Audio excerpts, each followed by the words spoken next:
by getting personal at CHI Health Clinic.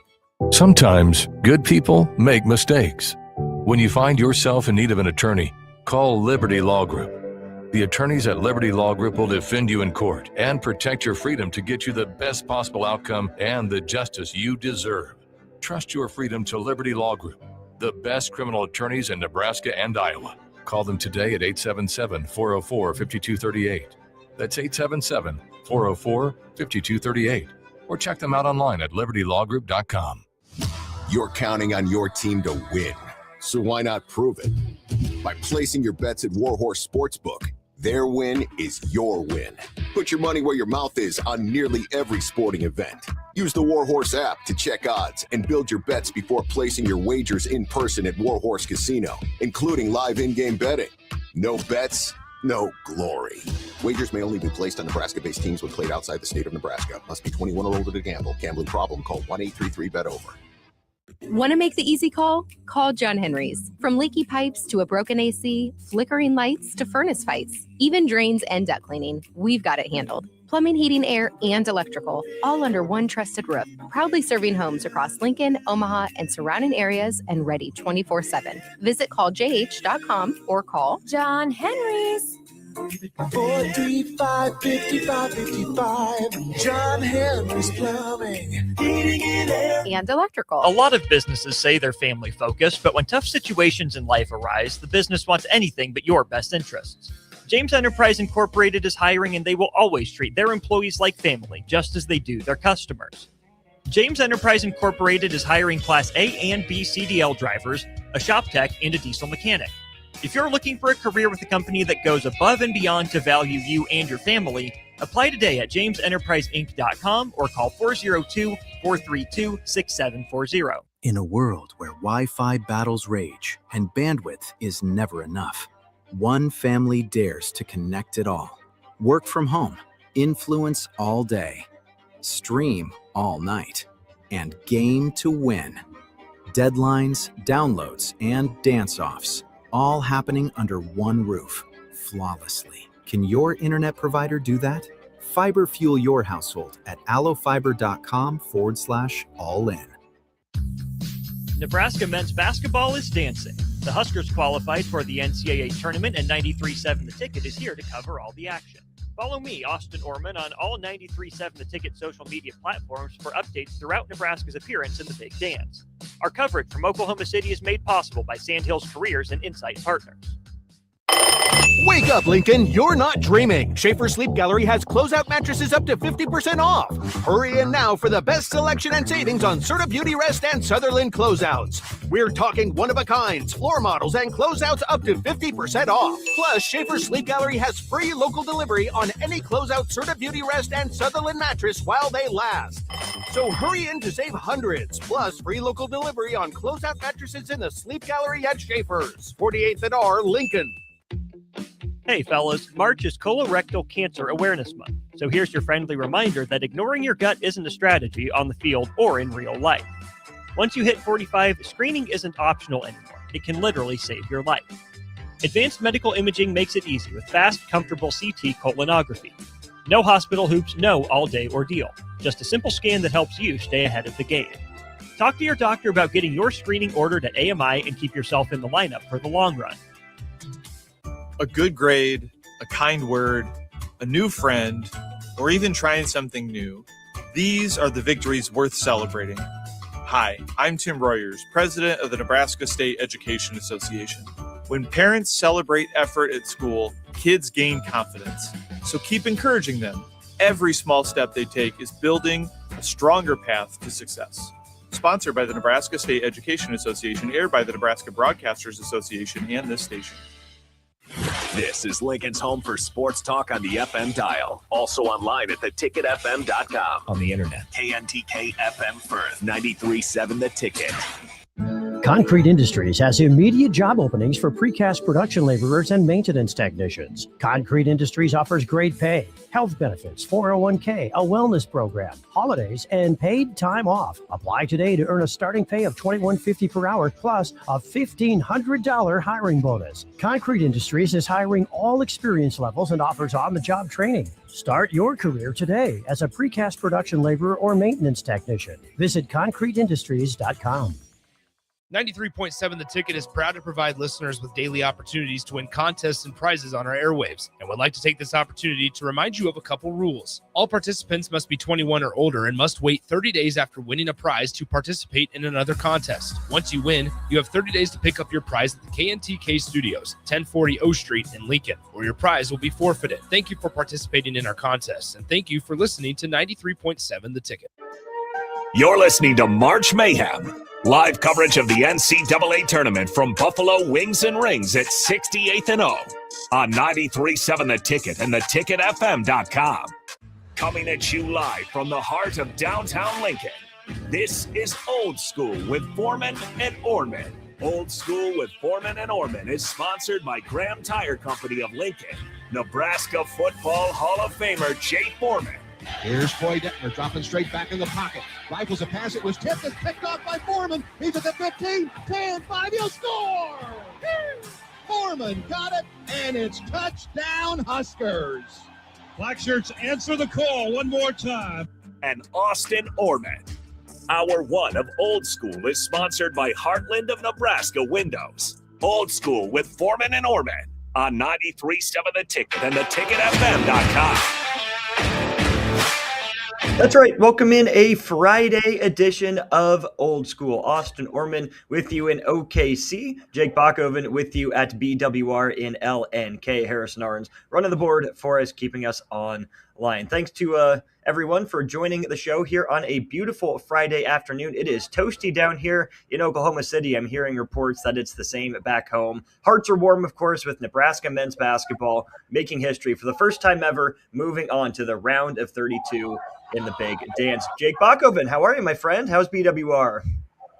Hey, it's great out here. Absolutely loving it. Buffalo Wings and Rings. Of course, we've made a bit of a tradition coming out here for the tournament. Yesterday was crazy. All the red in the room. It was something I hadn't seen before, because usually you've got your Duke crowds, your Kentuckys, your North Carolina, all that sort of stuff, the Kansases of the world. But this was all Huskers yesterday. Today, a little bit less of that. I've seen a little bit more different representation. But, of course, as we've been watching the women's basketball for Nebraska as well, definitely a Husker crowd in here as well. So, just kind of a watch party here. It's again, just one of my favorite traditions here at 93.7 The Ticket is coming down here. And I think part of that is because they fed me twice now in 2 days as well, which is absolutely delicious. It sure doesn't hurt matters. I missed the women's basketball updates. Where are they at in that one? So there's 3:48 now to go in the game, and it's knotted up at 53. It's been a very physical game, especially from Baylor's side, which is interesting. Jessica Petrie just got a flagrant 1. So maybe Nebraska trying to get a little bit physical as well. Nebraska fans not happy in the crowd with the decision. They've been kind of going over that for a second. So that'll be interesting. That could be certainly could make the difference in this game as we get down to it. But Nebraska, I mean, I know it's tied right now, so it's kind of tough how you want to view it one way or the other. But maybe I'm biased here with my red rose-colored glasses. But they've looked like the better team.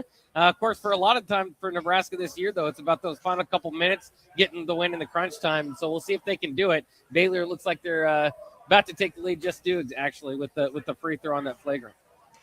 Nebraska women in a dogfight. Nebraska men not so much after about the first 8 minutes of that one. Bach, a 29-point win for the Husker men yesterday in Oklahoma City. Now that we're, right about, 25 hours removed from the game or so, what's your mood? What's your vibe? What struck you in the aftermath of that one? You had a night to sleep on and a morning to wake up with it. Well, it's interesting. It's like it's kind of setting in, right? First you kind of get the excitement. You're like, man, everybody's kind of cheering. We're all together and experiencing this moment. And then when you're able to kind of sit back and breathe and think about it, it's really cool. It really dawns on you, what that moment was and what it means compared to Nebraska basketball before and after. I mean, there's a before and after that moment for Husker basketball. And here we are in the after, and it's like, okay, now we can kind of get it going. So I guess the thing that I've been interested in following social media, and you're right down there with legs on the ground, is can they bottle all this emotion? Because Nebraska somewhat able to celebrate that like they won a national championship, right? I mean, it was just an absolute historic win. And so can you bottle that emotion and move on and be able to give Vanderbilt your best shot here? Or is it going to be, kind of not that a distraction? I just put it that way, just a distraction there for the Huskers. So that's kind of my concern, I suppose. But it's still hard. I mean, I've been saying it all day. My feet haven't touched the ground. This is just such a cool moment for Nebraska basketball fans, long-suffering Nebraska basketball fans. And I've said it for a long time. If you are a long-standing Nebraska basketball fans, it's not because of the payoff. It's not because of the highs. There's not this giant, oh, this was the moment. Of course, we've had the fun times over the years making tournament runs. But now I can say there was kind of the pay. I mean, it might be silly. You might have different colleges still kind of poo-poo first-round wins and all that sort of stuff, and so be it. But for Nebraska now, there's no ceiling, right? No ceiling over Nebraska, and we'll figure out what that kind of means moving forward. But especially with Fred Hoiberg in charge of the program, we don't know about roster returning, but all that. I mean, this feels stable. This feels like in good hands, and maybe something we can kind of get used to. But now, obviously, you go from biggest win in program history to biggest opportunity in program history here tomorrow, where, again, you can say just by definition, this is the closest Nebraska's ever been to a national championship. And so with that in mind, this is the best time to be a Nebraska basketball fan. So if you haven't watched too much, and I know there are some folks that come in and out and all that sort of stuff, as opposed to the folks that have stuck around game by game all along. But either way, it is a great time to jump on the Nebraska basketball bandwagon and jump aboard and have some fun. Starter Human Jewelers text line 402-464-5685. How are you feeling day after Nebraska wins its first tournament game? How are you feeling looking ahead to tomorrow? We will certainly get into the matchup between Nebraska and Vanderbilt. That's going to be what leads us off in the 4 o'clock hour. But I do think that it's worth reflecting on yesterday a little bit more, because it is historic. It is momentous, and it's up to the team to move on, right? And get Vandy Scout in and do all that practice stuff.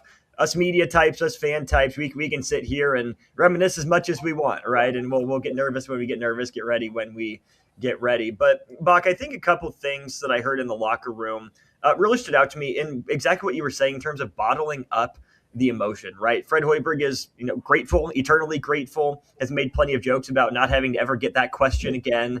So, it's not like he has to prepare his canned answer for what would it mean to win the game, or, what's it taken to win the first game. You can just say, okay, what's it like to win this game instead of the game? Like the game, all caps, bold, highlight, underline, neon, whatever you want to do, the game. We all knew what that was, this NCAA tournament win. Nebraska finds a way to do it in dominant fashion yesterday. And of course, the mantra for this team all year has been, on to the next, right? Next play mentality. They've talked about how they recover from big wins, not just respond to big wins, but how they recover from big wins, which I thought was interesting phrasing, but it really fits with the MO for this team. I do think, though, and I said this, when was this? It must have been Tuesday. Maybe it was Wednesday when I got on the show. I hope that Nebraska can, bottle up the emotion, but then, still have it there to drink, right? Don't put a cap on it. Don't just bottle it up and put it to the side, because there should be something special about having the confidence that comes from being the first group in Nebraska history to win a tournament game. They knocked off a conference champion. They looked good doing it. They probably felt really good. I mean, the player said, yeah, that was an incredible moment, incredible performance from us. Now, doesn't mean anything moving forward. To a man, they said, no, we got to do it again against Vandy. We got to double down. We can't, just rest on the one. That's not necessarily what we're here to do. But I almost view the emotions of yesterday for this team, Bach, like a wave right out in the ocean, where Nebraska is not necessarily an expert surfer, right? This is the biggest wave, to your point, that Nebraska has ever been on. But just because it's the biggest wave they've ever been on, when you're out there, you have to have conviction. You have to go for it, right? Nebraska is already swimming in deep water, surfing in deep water, to continue the analogy. There's no point in, looking at the wave right now, right? You don't have to dwell on the emotions, but you have to use it. You can't go at this wave and pretend it's not there. This wave of emotion could be what Nebraska needs, right? It could be the boost. It could be the jolt. It could be, the reconnection to the swagger, the vibe, the energy that they played with in getting off to the 20-0 start. Nebraska is maybe a novice surfer when it comes to the NCAA tournament wave, but the only way Nebraska is going to become an expert surfer is to go into the wave, right? And if they get knocked flat on their face and the wave takes them out, so be it. Hey, good for you. You got the one, mission accomplished. This team will be celebrated forever. But they don't have to stop there. They just can't, ask the wave to go back down to normal where they're more comfortable with it. Because I do think that this emotion of the relief, joy, excitement, whatever it is you want to call it, whatever they're feeling, can be something that propels Nebraska if they use it right. They don't just have to put it to the side.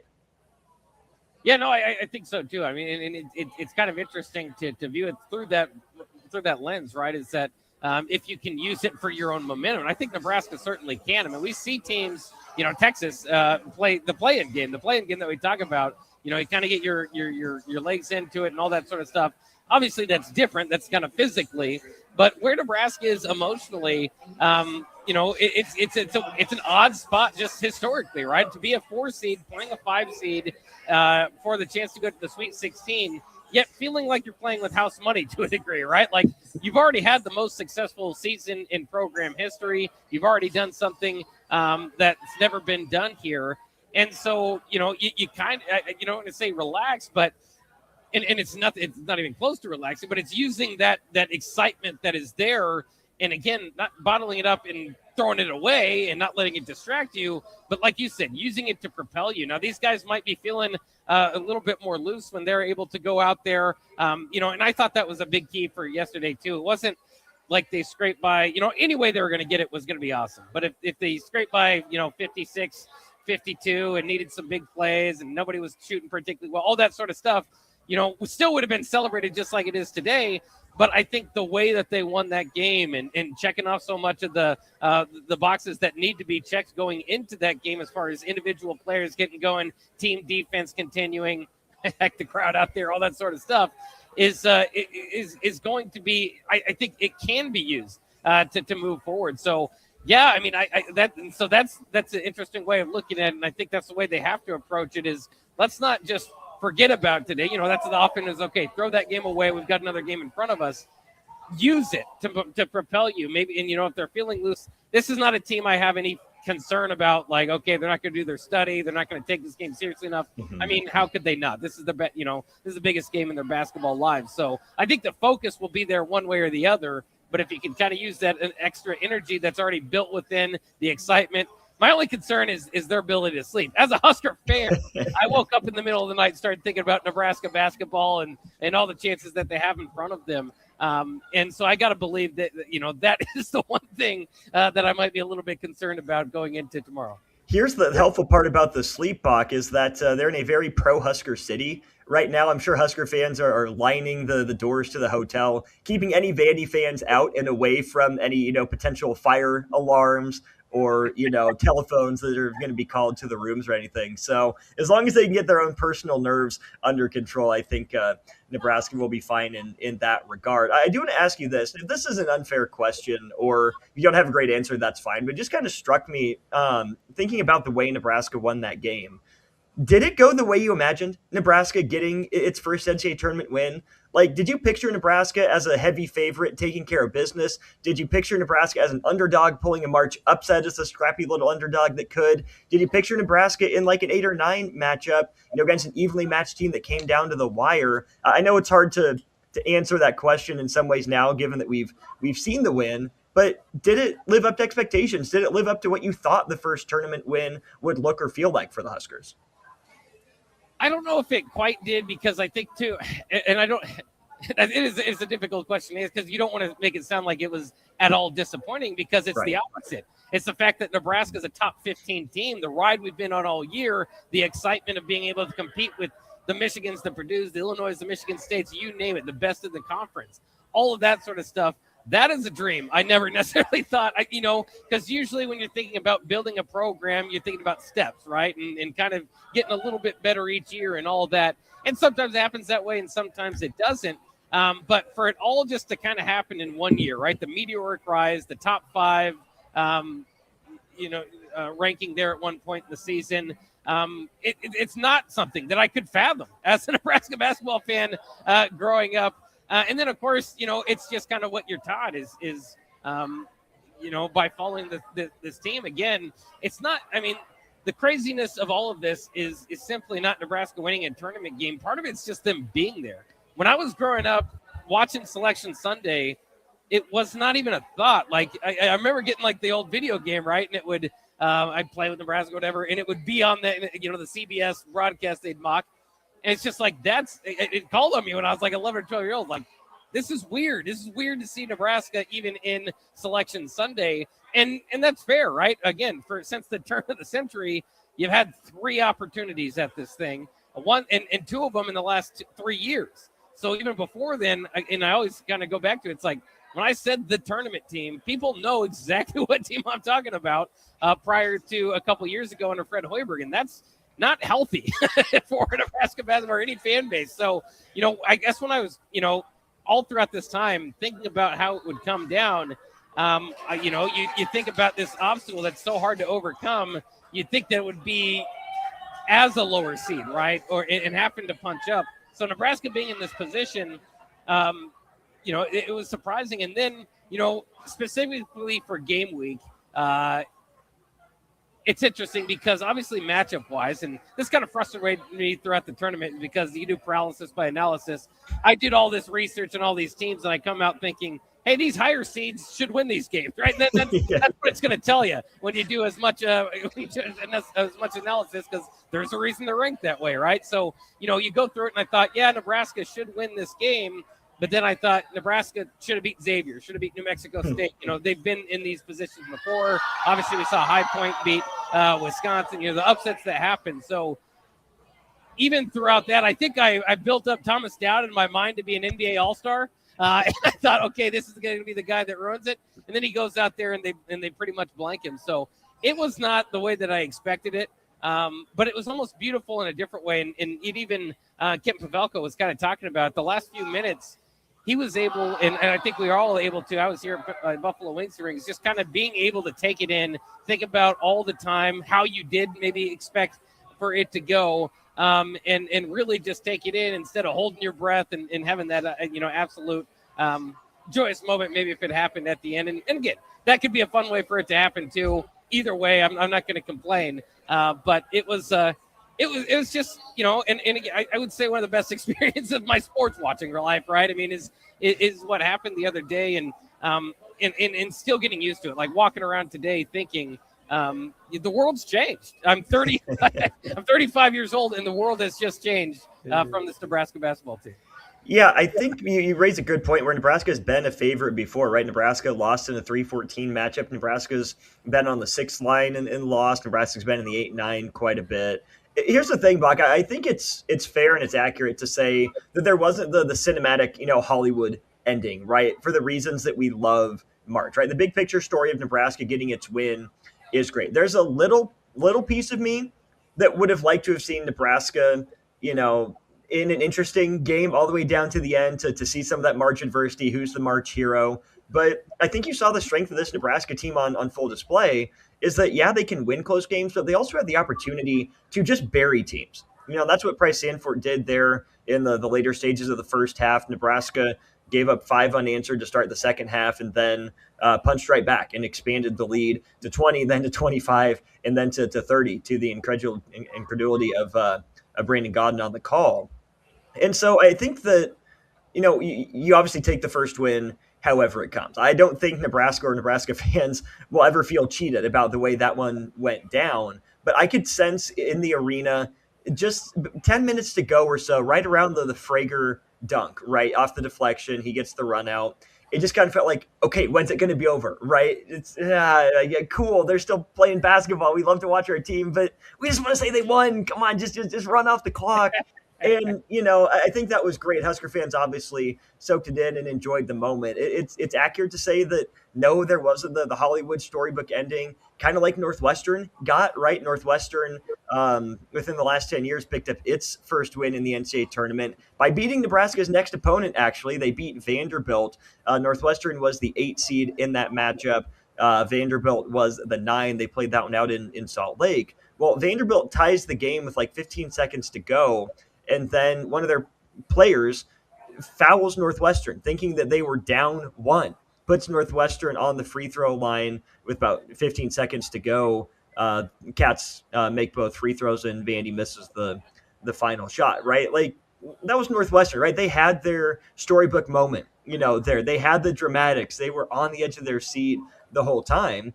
And I think that there's a certain percentage of this Husker fan base that would have been in that old, oh, here we go again moment, if Nebraska had allowed Troy to hang around, or if this was, an 8 versus 9 matchup like it was a couple of years ago. Even in a 6-11 or a 7-10, that's kind of where I anticipated, Bach, Nebraska getting its first win, right? Where Nebraska, it would come in maybe as a 6, right? A good year. Maybe they could have, should have been a 5, but maybe they're a little disrespected, so maybe slightly underseeded. They'll face a decent, 11 seed, whether it's out of the first 4 or not. And Nebraska will, it'll be a close game. It'll be back and forth, but Nebraska will make a play later. A 7-10, right? It'll be close. You get some plucky, mid-major that's been in the tournament time and time again. But Nebraska is just a little better athletically, a little better coach, a little more athletic, whatever it is you want to say, just a little better across the board.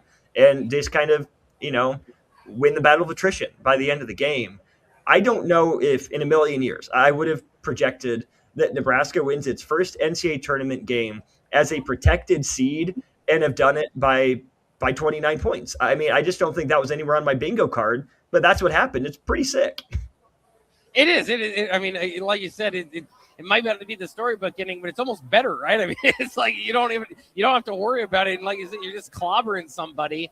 And I can't say for the longest time, AI is a new thing, right? So I can't say for the longest time growing up, but I did not expect like the pictures coming out of this. And I know you got a pretty front row seat to it. So you're able to see behind all the red and stuff. It looks like AI, because AI doesn't quite understand all the intricacies that go on with every picture. So there's something that's kind of messed up. And when I see like the NCAA tournament logo and a home crowd behind Nebraska celebrating, to me, all these pictures look like AI. So it is wild. Nebraska, again, it might not have been the buzzer beater or anything like that, but it's kind of cool because it's unique in the way that it happens. And again, that's why I just love what we do and love this station and love this university and love this state, because the following behind the university here at Nebraska, and I said it before, you're not a Nebraska basketball fan for the good times. You're just there for the fight and the struggle and the upward, punching up and all that sort of stuff. But for that fan base to stick around, and they've been top 15 in attendance for years, and the care factor is just so much higher here than it is in other places. It's just amazing.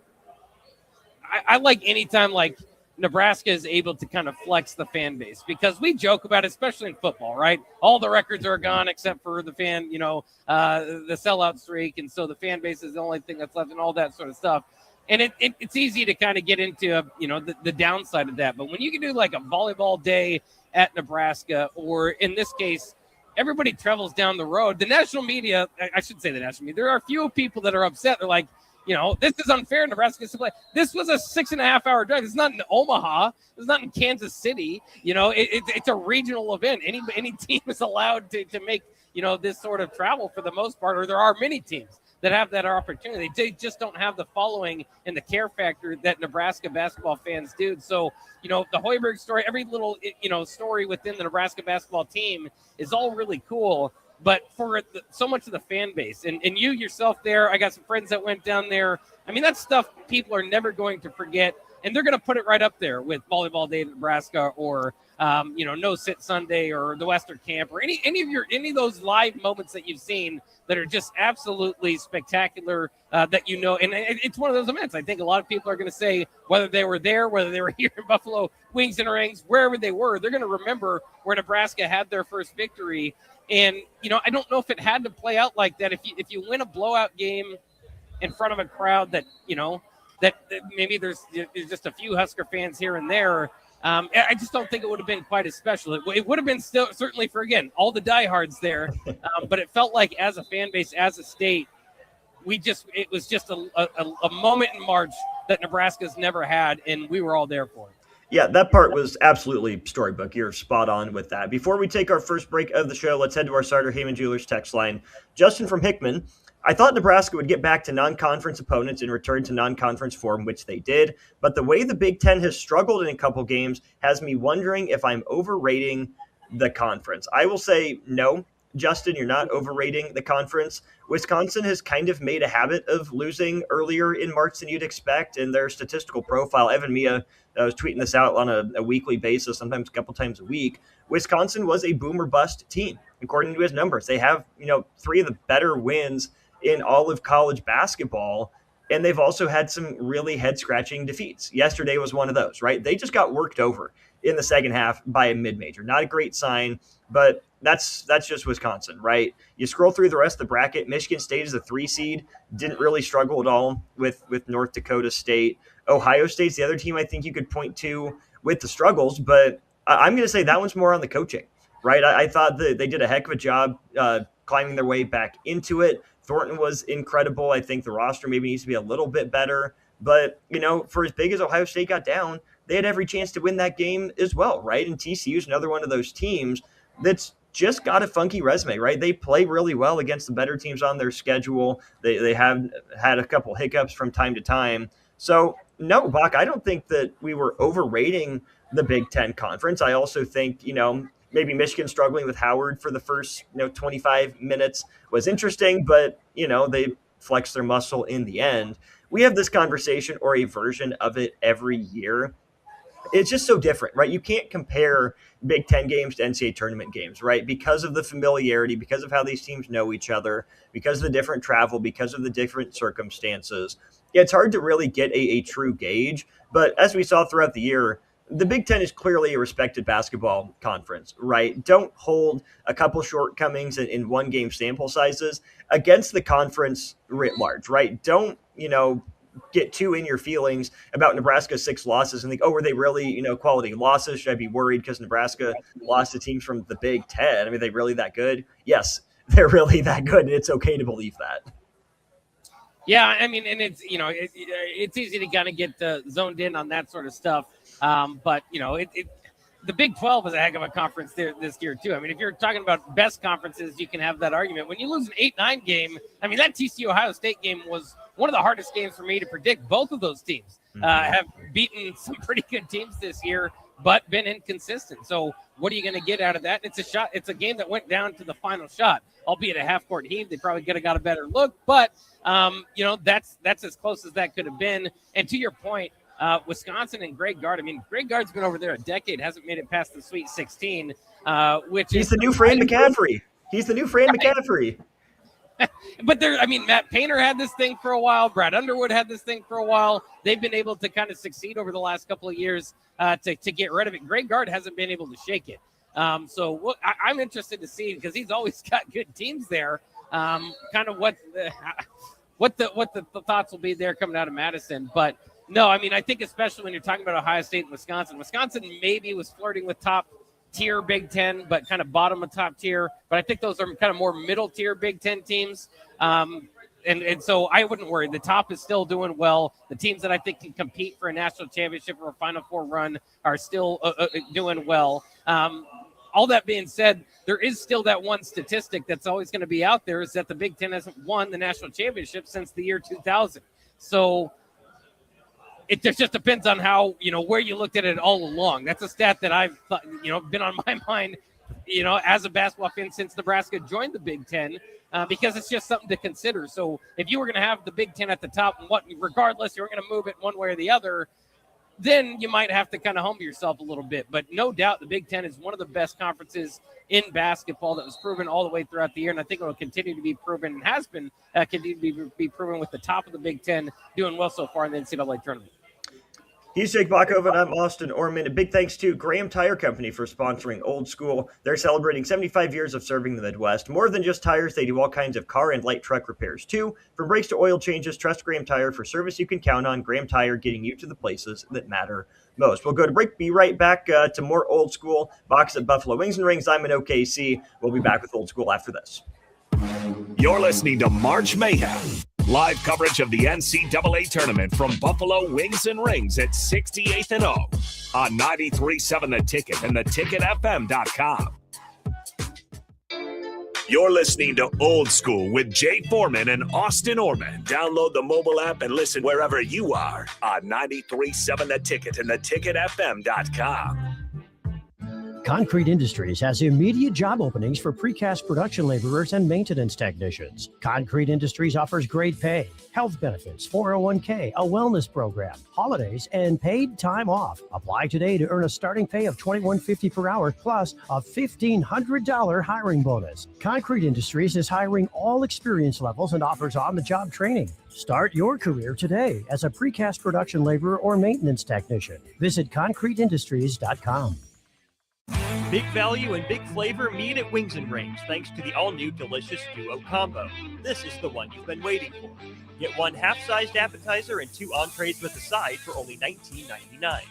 Bring a friend for the best deal in town on any day of the week, during game time, or whenever the heck you want. Their made-to-order wings and chicken sandwiches are waiting for you at their 68th and O and 40th and Old Cheney locations. Stop by Wings and Rings and celebrate every day with the best meal deal in town. A good grade, a kind word, a new friend, or even trying something new. These are the victories worth celebrating. Hi, I'm Tim Royers, president of the Nebraska State Education Association. When parents celebrate effort at school, kids gain confidence. So keep encouraging them. Every small step they take is building a stronger path to success. Sponsored by the Nebraska State Education Association, aired by the Nebraska Broadcasters Association and this station. Husker fans, baseball is back in Lincoln, and it's time to get your tickets to Nebraska baseball. Catch great matchups all season long as the Huskers take on some of the top teams in the Big Ten, including Indiana, USC, and Iowa. Plus, don't miss midweek action against in-state rival Creighton and regional matchups with Kansas and Kansas State. Bring the whole family. General admission tickets start at just $10 or grab reserved seats for $15. Don't miss your chance to be part of the action this season. Get your tickets today by visiting huskers.com/tickets or by calling 1-800-8-BIG-RED. Lincoln's go-to for fun isn't new. It's a place that's been a staple of the city for years and is only getting better. Matson's Bowling and Billiards always has open bowling available with no long lines, unlike other centers. They have live music almost every weekend and great food at EJ's Bar and Lounge, with seating for 150 people. They have popular meals like the EJ Burger, pizza for the whole family, and famous EJ's Wings. Contact Sarah to book a party for friends, coworkers, or family at Matson's Bowling and Billiards, just south of 48th and Holdridge. Bauer Underground has been serving local contractors and utility contractors all across the state since 1997. When you see the black and white trucks, you know that the best workers in the business have arrived. Bauer is currently looking for equipment operators, laborers, diesel mechanics, and aerial linemen. Join the brotherhood built on hard work, authentic people, and a pedigree of success. They're offering top-notch benefits, a matching 401k, and a $600 per year clothing allowance. Bauer Underground, a family-friendly company with plenty of room for advancement. In a world where Wi-Fi battles rage and bandwidth is never enough, one family dares to connect it all. Work from home, influence all day, stream all night, and game to win. Deadlines, downloads, and dance-offs, all happening under one roof, flawlessly. Can your internet provider do that? Fiber fuel your household at allofiber.com/all-in. You're counting on your team to win, so why not prove it? By placing your bets at Warhorse Sportsbook. Their win is your win. Put your money where your mouth is on nearly every sporting event. Use the Warhorse app to check odds and build your bets before placing your wagers in person at Warhorse Casino, including live in-game betting. No bets, no glory. Wagers may only be placed on Nebraska-based teams when played outside the state of Nebraska. Must be 21 or older to gamble. Gambling problem? Call 1-833-BET-OVER. With UBT, you've got total control over your money. Like Doug, who runs his game day tailgate like a well-oiled machine. I got burgers, brats, chicken, dogs, plus all the fixins. And with the UBT Go app, I can track my food spending from anywhere. Pro move. They don't call me Grill Sergeant for nothing. No matter your goals, UBT helps you feel good about reaching them. Union Bank and Trust. Member FDIC. You're listening to March Mayhem, live coverage of the NCAA tournament from Buffalo Wings and Rings at 68th and O on 93.7 The Ticket and theticketfm.com. Back to old school with Foreman and Orman on 93.7 The Ticket and theticketfm.com. Welcome back in. It is Old School. Hour 1 brought to you by Heartland of Nebraska Windows. They're based out of Hallam, Nebraska. They offer free estimates, full window replacements, all vinyl triple pane windows, and a lifetime warranty on everything while keeping their prices affordable. Heartland of Nebraska Windows is locally and family owned with their own team of installers. Give Heartland of Nebraska Windows a call today for more info, 402-430-3852. You can also visit them online at heartlandofnebraskawindows.com. I'm Austin Orman. He's Jake Bakoven. And Bach, the question I want to get to this segment, and Sartor Heyman Jewelers text line, please get involved, YouTube, Twitter, Facebook comment sections as well. When is the last time a Husker Athletics team or program made you feel the way you felt yesterday? Wow, yeah, that's going to be a tough one. I'm interested to see what the crowd responds to and what they feel that way. Because I thought it was interesting sitting in with Adam Carricker again. We did the watch party here. He grew up a Husker fan, and he said that's what it reminded. Like he was like, this reminds me of when I was a kid, watching Husker football, basically, where the expectation was to win. The kind of the stakes that were at play were similar, very important. Obviously, do or die here back for Nebraska football. It was the same thing. I mean, you went through regular seasons. Back then, of course, there wasn't this big playoff. If you lost one game, you're in trouble. You might not make the championship game. So, I think that's kind of interesting, maybe to go back to that. But I don't know. It's going to be so hard to say, and maybe Nebraska football would be that. I mean, Nebraska baseball College World Series runs were, I think, more recent than Nebraska football playing in a game of that magnitude. So, yeah, I mean, maybe, and it depends on what type of feeling you're talking about, right? I think the 2009 football team against Texas, at a certain point, a lot of different feelings there, obviously, to come out the victor. But I would say maybe those College World Series baseball teams, just because even those were, teams that were making history and in a similar thing. So, I mean, you'd have to go back to the early 2000s for those runs, kind of with the Alex Gordon and crew. I mean, that's the first thing that comes to my mind. I'll keep thinking on it, but it's few and far between. It is, right? It's hard to win national championships. It's hard to have moments like this, and now you can never have this moment again, right? It's in the rearview mirror. It's gone. It's past. It's over with. And it's tricky, too, because so many other, sports do a tournament setting, but some others are just, one and done, regular season and maybe a little bit in the conference tournament, what have you. Maybe it's an individual sport versus a team sport. Bach, I wasn't alive for this, but I wonder if this was the same feeling, when Tom Osborne won his first national championship. For people that were alive, is it the same? But can it be the same, right? That's a national championship. That's the ultimate prize, right? This is just another step forward for Nebraska basketball. And, I don't think it's being celebrated like a national championship. Kind of it is, but it's not by the team, so I don't think that's a perfect comparison. I can't even go there with, like, the volleyball team, right? They win the title under Coach Pettit in 95. They win in John Cook's first year in 2000, win the kind of miracle title in 2006. And then, Bach, I almost wonder, was the breakthrough again in 2015 a moment like that? But again, I struggle to get there because it was a national championship. Was it wrestling last year, right? Highest finish in program history at nationals. They end up number 2 in the country, but again, highest finish in program history. That's probably like the closest equivalent I have right now. But again, it's so different, I think, for basketball and the setup of March Madness, because there have been so many, incredible athletes in gymnastics or rifle or track and field. Obviously has been setting records for the better part of the last 5 years, tennis on the upswing in the NCAA tournaments recently as well. But it's just so hard, like, if you don't have that same frame of reference necessarily in a team sport like basketball, to where, okay, it's the next step, it's something cool, but it's obviously not the ultimate goal. I just think there's not an easy comparison to be drawn, just because the only other ones I can come up with outside of wrestling being runners up last year are all in the national championship game, which is clearly a level up. Yeah, and that's what you think. You just kind of like getting to that next level, and that's why I think the baseball team kind of popped in my head, is because when you get to the College World Series, obviously that's a next level.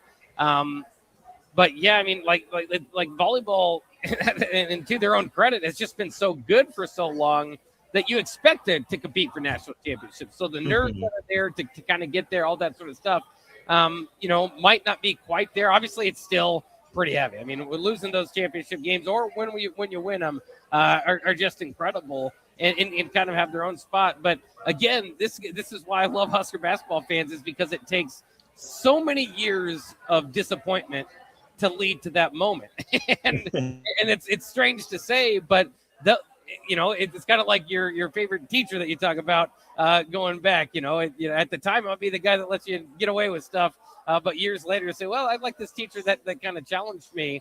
And so, it might not seem at the time like it's going to be worth it when going through all these Nebraska basketball struggles. But when that moment happens, it's so different. And that's why, again, I still say I'm adjusting. I'm still adjusting because in my life, in all of our lives, Nebraska basketball just had a ceiling. I keep going back to that. It just had this ceiling and just had this kind of, I don't say, woe is me or anything, but it's just kind of an understanding of where it stacked in both the athletic department at Nebraska and in terms of national college basketball. When college game day in football was not playing Nebraska football highlights, we complain. We want to see more. When they don't show Nebraska basketball, we don't even think. Why would we be represented, right? So it's just so hard to kind of compare that. But, I think of you with having some young folks at home. I've got some young folks at home and a young one on the way. And it's just, it strikes me. And that's what it is, and I appreciate it. But it strikes me so different that, like, I just lived my whole life as fact. Nebraska basketball belongs over here. They don't belong in the spotlight. They don't belong in the tournament talk. They don't belong in, when you mention the Kentuckys. And certainly there's still work to be done with all that sort of stuff. But for these young people, it's going to be a whole different, experience going through Nebraska basketball. And I don't know what it's going to look like, but it's going to be different than it was for everybody to this point. And again, that's a type of win, a type of moment that you just can't replicate. Again, you need to go through, what was it, 87 years of NCAA tournament, not winning, not showing up, not being the story, not getting it done, and hope. So I don't think anything can be matched anytime soon either, unless you go through another long streak like that. And by God, let's hope we don't. Yeah, Nebraska, never had the spotlight in basketball. Sometimes it got the flashlight, and sometimes that was a good thing. Usually, though, it ended up being kind of a poor thing. We did get a couple responses on the text line. 5703 says, felt very similar to winning the Big 8 tournament in Kansas City to me. And Mississippi Mud Dog does throw out there the baseball team's run to the College World Series back in 2005. Bach, I put you on the spot for the first one, so I'll handle this next one, and it is looking forward. You're right. This moment can never be replicated because of the frustration, because of the, honestly, anonymity of the Nebraska men's basketball program in a lot of ways, because of that scarlet letter that's now, taken off, crumpled up, thrown in the trash, whatever. But if there is going to be a next moment or a facsimile of this moment or something that, approaches this, what's it going to be? I think the next time Nebraska baseball makes the College World Series could probably fall in there, because they've had chances, but they've never been able to take full advantage of it. I think that I know the sports are different. I know the landscapes are wildly different. It's not apples and apples, but I think that Will Bolton and his staff have seen, and that team's rolling, right? And they're in action right now up in Michigan.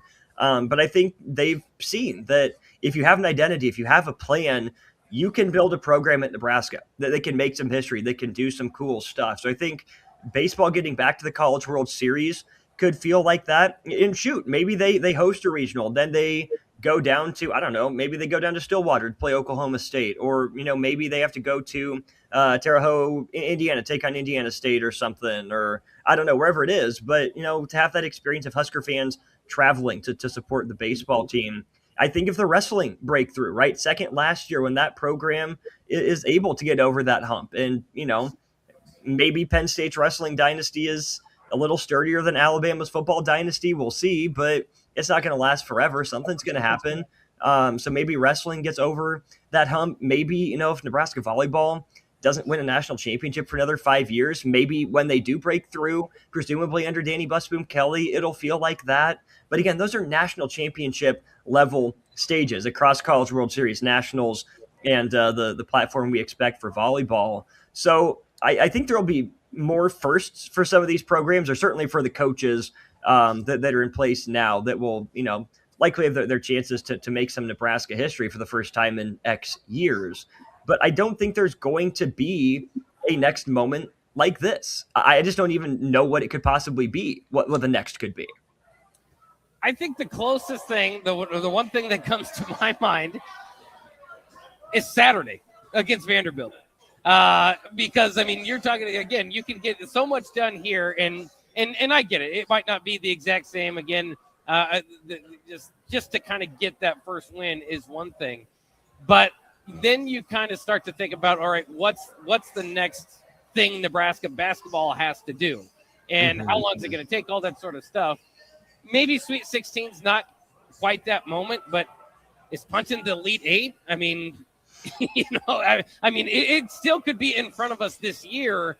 And so, I do think that could maybe rival it. And maybe it's not quite Sweet 16. Maybe it would have to be the Elite Eight. But, the further, certainly a Final Four or something like that. If that happens, it's like there's and this is what I'm adjusting to, is for the longest time, my primary goal for Nebraska was to win the tournament game, right? And so now what? What do I do with my hands? Yeah, right. But I never thought, it never occurred to me, and of course it did. I'm not being quite realistic, but to realistically think and breathe in. There's Nick. Is to be able to go ahead and dream bigger for Nebraska basketball, which is one of those right around the corner. It's one of those things that you say just because you have to say it. It's the line. It's the easiest thing to say because it's the obvious thing to say, which doesn't make it wrong. And not that you didn't believe or you weren't convicted in it, that's just what they have to do, is just to win that first game. Oh, they did it. This is a whole new frame of mind. We don't have the heuristic. We don't have the easy response to go to. We don't have, that hill to climb anymore. So it's well, I had to say that because it was the right answer and the obvious answer. But now what? Yeah. And again, so, that's what's so exciting about this is just, it's weird to say again, this is something that I had nothing to do with. I did not help in this accomplishment, but to go through it and to see, and the way it's changing my life actively. Again, we're all at whatever age you're at, but it's different now today as a Nebraska basketball fan than it was before. And so, this opportunity on Saturday, I can't even wrap my head around it. I'm still thinking Nebraska playing for a chance to play in the Sweet 16. What am I going to feel at halftime? What am I going to feel, with 5 minutes to go? If it is a close game, like we were talking about earlier, all those sort of nerves that are going to play into it.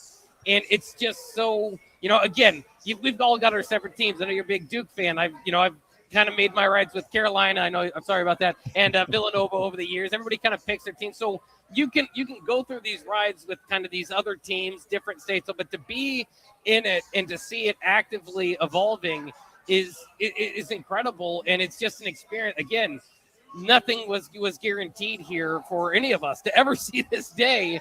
And so Saturday, an opportunity to punch your ticket to the Sweet 16, it just doesn't even, it sounds like a work of fiction. It is not something that I had thought of before.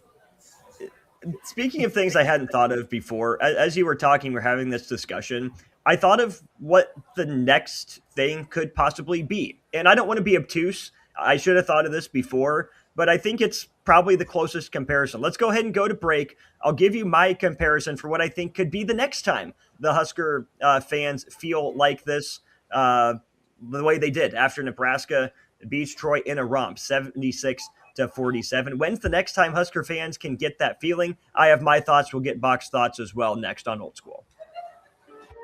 You're listening to March Mayhem. Live coverage of the NCAA tournament from Buffalo Wings and Rings at 68th and O on 93.7 The Ticket and theticketfm.com. Wake up, Lincoln. You're not dreaming. Schaefer Sleep Gallery has closeout mattresses up to 50% off.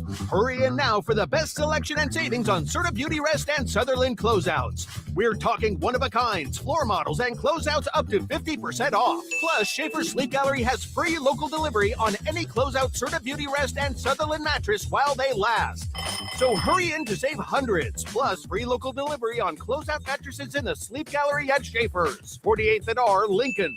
Back Nine Golf in South Lincoln is the premier indoor golf experience in the state. The weather in the winter months is cold, windy, and as unpredictable as a tee shot on the 450-yard par 4. With top-of-the-line full-swing simulators and a PGA teaching professional, Back Nine Golf is there to help you improve your game and lower your score. Back Nine Golf is open to the public with 24/7 access for members. Learn about Back Nine's variety of memberships today and see the facility for yourself at 7501 South 15th Street in Lincoln, just south of 14th and Pine Lake Road. Back Nine Golf, your premier indoor golf and events destination.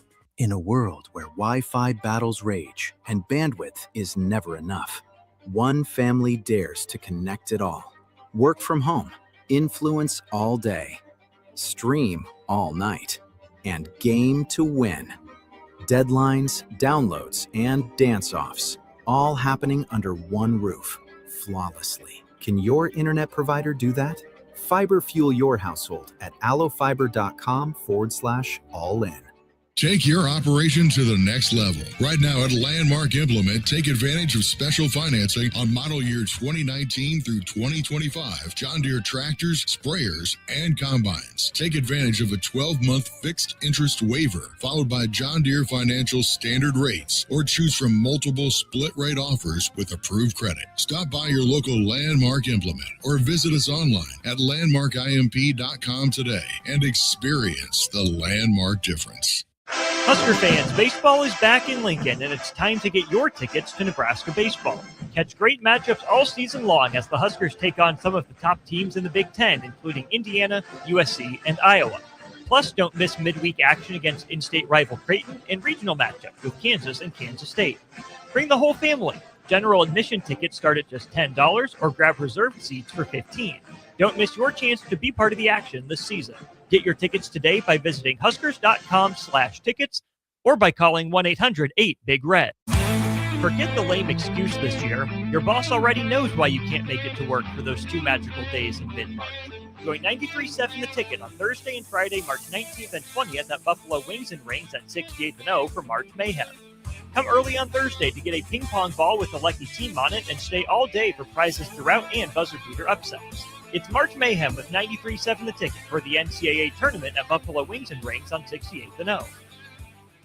Lincoln's go-to for fun isn't new. It's a place that's been a staple of the city for years and is only getting better. Matson's Bowling and Billiards always has open bowling available with no long lines unlike other centers. They have live music almost every weekend and great food at EJ's Bar and Lounge, with seating for 150 people. They have popular meals like the EJ Burger, pizza for the whole family, and famous EJ's Wings. Contact Sarah to book a party for friends, coworkers, or family at Matson's Bowling and Billiards, just south of 48th and Holdridge.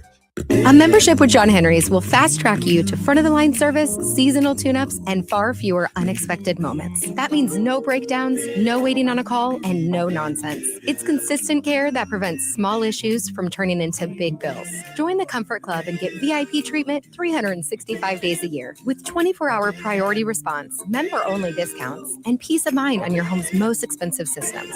Call John Henry's. John Henry's Plumbing, heating and and electrical. When it comes to concrete, Stevens & Smith Construction doesn't stall. They go for the takedown. As Nebraska's full-service concrete contractor, they stay in bounds, hold inside position, and never forfeit quality. Whether it's foundations, flatwork, or concrete coatings, they elevate performance and pin down results that win every time. Stevenson Smith Construction is a proud sponsor of Takedown Tuesdays on 93.7 The Ticket. Because when it's time to wrestle with concrete, Stevenson Smith Construction slams expectations. Biggest question people have is, how do I start the process? What is the process? I want to build a new home, but I don't know what the first step is. Bob Benish is the founder and president of Aspen Builders, online at aspenbuildersinc.com. The first step is make an appointment. Come on into my office. Let's sit around the table. Let's talk about what you're looking for, what your needs are, what your budget might be. And let's come up with some answers on what we're going to build, where we're going to build it, and what it's going to cost. And get a house that you're going to be happy with. So now is really the time to be contacting us to get an appointment to get the job done. Once you find a good lot, let's get it reserved because there's a very limited number of lots in this town. And then start designing that floor plan that's going to be perfect for you. Next thing you know, we're moving dirt. Make your dream home a reality and call Aspen Builders at 423-6811. Online at aspenbuildersinc.com. Your home is waiting at Aspen Builders. In communities like ours, local relationships still matter. At Insight Partners, we believe we are better together. That's why insurance agencies across the Midwest have joined Insight Partners to better serve local customers and communities with all their insurance needs. From personal to commercial or specialty insurance, your local Insight Partners team is here to help protect what matters most. Insight Partners, better together. Learn more at myInspartners.com. You're listening to March Mayhem. Live coverage of the NCAA tournament from Buffalo Wings and Rings at 68th and O on 93.7 The Ticket and theticketfm.com. Back to old school with Foreman and Orman on 93.7 The Ticket and theticketfm.com. That's right. Welcome back in. We're wrapping up hour one of Old School. Always brought to you by Heartland of Nebraska Windows. You can check them out online, heartlandofnebraskawindows.com, or give them a call, 402-430-3852. Austin Norman, Jake Bakoven with you. All right, Bach, I think the answer for me ultimately is for when the next time Husker fans will be able to feel the same way they did yesterday again. When, not if, I say when, Nebraska football wins a college football playoff game. Whether it's, they get a top 8 seed and they host a home game. Maybe they go on the road to someplace close. Husker Nation travels and probably doesn't take over the stadium, given to be a home site, a home game for the other team. But I think to me, that's probably the next best comparison, where it's a national stage. It's part of the national tournament. It's a first, maybe a second round game, depending on the seed, but a long time coming. Right, because Nebraska still has never qualified for the college football playoff. They haven't had a chance to earn that first college football playoff win at the end of the season. So I think maybe the next time that Husker fans will be able to feel the same way they did yesterday afternoon is when Nebraska football gets on the board in the college football playoff era. Yeah, that definitely crossed my mind too. It depends on what your thought of what is that goal, right? Because for the longest time, I think conference championship was that, right? 1999, Nebraska's last conference championship. At that time, that was the most conference championships. I think Oklahoma has since surpassed them, but Nebraska is still right there in all-time conference championships. And you're so close to that 2009 game, right? I almost started to bring the banner up. But then obviously that did not go that way. But now conferences at 18 teams, the winners of the conferences aren't necessarily getting a whole big of an advantage by going to the college football playoff. Maybe you can get a bye, but our byes help. All that sort of questioning kind of comes in. And so it's a weird place for conference championships to be. But I do think when that moment happens, that could be it. But like you said, it's just hard to tell. If you get a college football playoff victory before that, I'd rather have a college football playoff victory than a conference championship, right? Well, yeah, think about Nebraska basketball. They still don't have a Big Ten championship. They finished second. They're very safely in the dance. And I know there's 64 teams, but if Nebraska football finishes second in the Big Ten, if they finish third in the Big Ten, don't even play for the conference championship game, odds are good that they're in anyways. So I'm right there with you. Yeah, so it is kind of weird to find what that would be for football. Certainly, if they did win the Big Ten championship, I think you would get a similar feeling. But then winning a college football playoff, game as well. I wonder if it would even be to get in the college football playoff. Now, there's no moment that's just kind of like, hey, you've done it. It would have to be like a no-Sunday situation that just kind of plays itself out and like, okay, Nebraska, with this win, they're in. If they don't, they're out. So, maybe something like that. But that's all. Whether it happens 5, 10, or 15 years, we can kind of argue about it. But I have no clue what college football is going to look like, or what the playoff or the conference championship's importance is going to look in 5 years, 10 years, or 15 years either. So it's tough there, but I think there is certainly enough time between 1999, that conference championship, 2001, the last time you played for a national championship, and now where you've had more than 4 losses every year, right? I mean, it's just it's been a long time for that program, and if they can get to that mark, whatever it will be, might not be able to quite define it. I think the college football playoff is probably the best way to do it, but we'll know what it is when you're there, because it'll feel like a different era for Nebraska football. They will have broken through, and it's not something they've never done as a program before, but it will be something they have not done in generations. Shout out to everyone tagging along for the ride down there, Buffalo Wings and Rings. Sounds like they are excited to have Nick Sainer call their raffle number out. Couple hours yet to go. You can join the party if you're off work or you've got the kids picked up from school. Maybe they're on spring break. Stop by Buffalo Wings and Rings for dinner. Ticket will be there live on the air until 6. We'll have coverage of the games then on our airwaves. Basketball postgame for Nebraska about 9:45 or 10 o'clock tomorrow, depending on when that game officially starts. Listed at 7:45 right now. We'll see if it's actually happening or not. He's Jake Bachoven. I'm Austin Orman. This is Old School, brought to you by Graham Tire. Let's talk Nebraska. Vandy to lead off hour 2. You're listening to March Mayhem. Live coverage of the NCAA tournament from Buffalo Wings and Rings at 68th and O on 93.7 The Ticket and theticketfm.com. This is Lincoln's home for sports talk on the FM dial. Also online at theticketfm.com. On the internet, KNTK FM Firth, 93.7 The Ticket. If you're seeking a career with a growing company, Gaina Trucking and Excavating is hiring and looking for additions to their team. Gaina Trucking has a strong team culture, competitive pay, 401ks, and benefits like health, dental, and vision. Drivers are guaranteed 40 hours per week, even in the winter months, and are home every night. Start your career today at Gaina Trucking and Excavating. Apply today at GainaTrucking.com. 93.7 The Ticket, Fox, KFXL Weather. Brought to you by Bryant Air Conditioning, Heating, Electrical, and Plumbing. Your Lincoln forecast for today, we'll see mostly sunny skies with a light breeze. It'll be warm with an afternoon high near 85. Tonight, mainly clear skies and calm winds, below around 50. And tomorrow, we'll see mostly sunny skies return. Be breezy and hot with a high near 93. I'm meteorologist Kyle Flecker for 93.7 The Ticket and theticketfm.com. Back Nine Golf in South Lincoln is the premier indoor golf experience in the state. The weather in the winter months is cold, windy, and as unpredictable as a tee shot on the 450-yard par 4. With top-of-the-line full-swing simulators and a PGA teaching professional, Back Nine Golf is there to help you improve your game and lower your score. Back Nine Golf is open to the public with 24/7 access for members. Learn about Back Nine's variety of memberships today and see the facility for yourself at 7501 South 15th Street in Lincoln, just south of 14th and Pine Lake Road. Back Nine Golf, your premier indoor golf and events destination. A membership with John Henry's will fast track you to front of the line service, seasonal tune-ups, and far fewer unexpected moments. That means no breakdowns, no waiting on a call, and no nonsense. It's consistent care that prevents small issues from turning into big bills. Join the Comfort Club and get VIP treatment 365 days a year with 24-hour priority response, member-only discounts, and peace of mind on your home's most expensive systems. Call John Henry's. John Henry's Plumbing, heating and air. And electrical. Time for a new AC? Call Bryant. Get rebates now and lower operating costs every day. For comfort and efficiency, call 467-1111. Bryant Air Conditioning, Heating, Electrical, and Plumbing. Spring is the time of new beginnings and trying new things. If you haven't tried Führer's cheese spread yet, the time is now.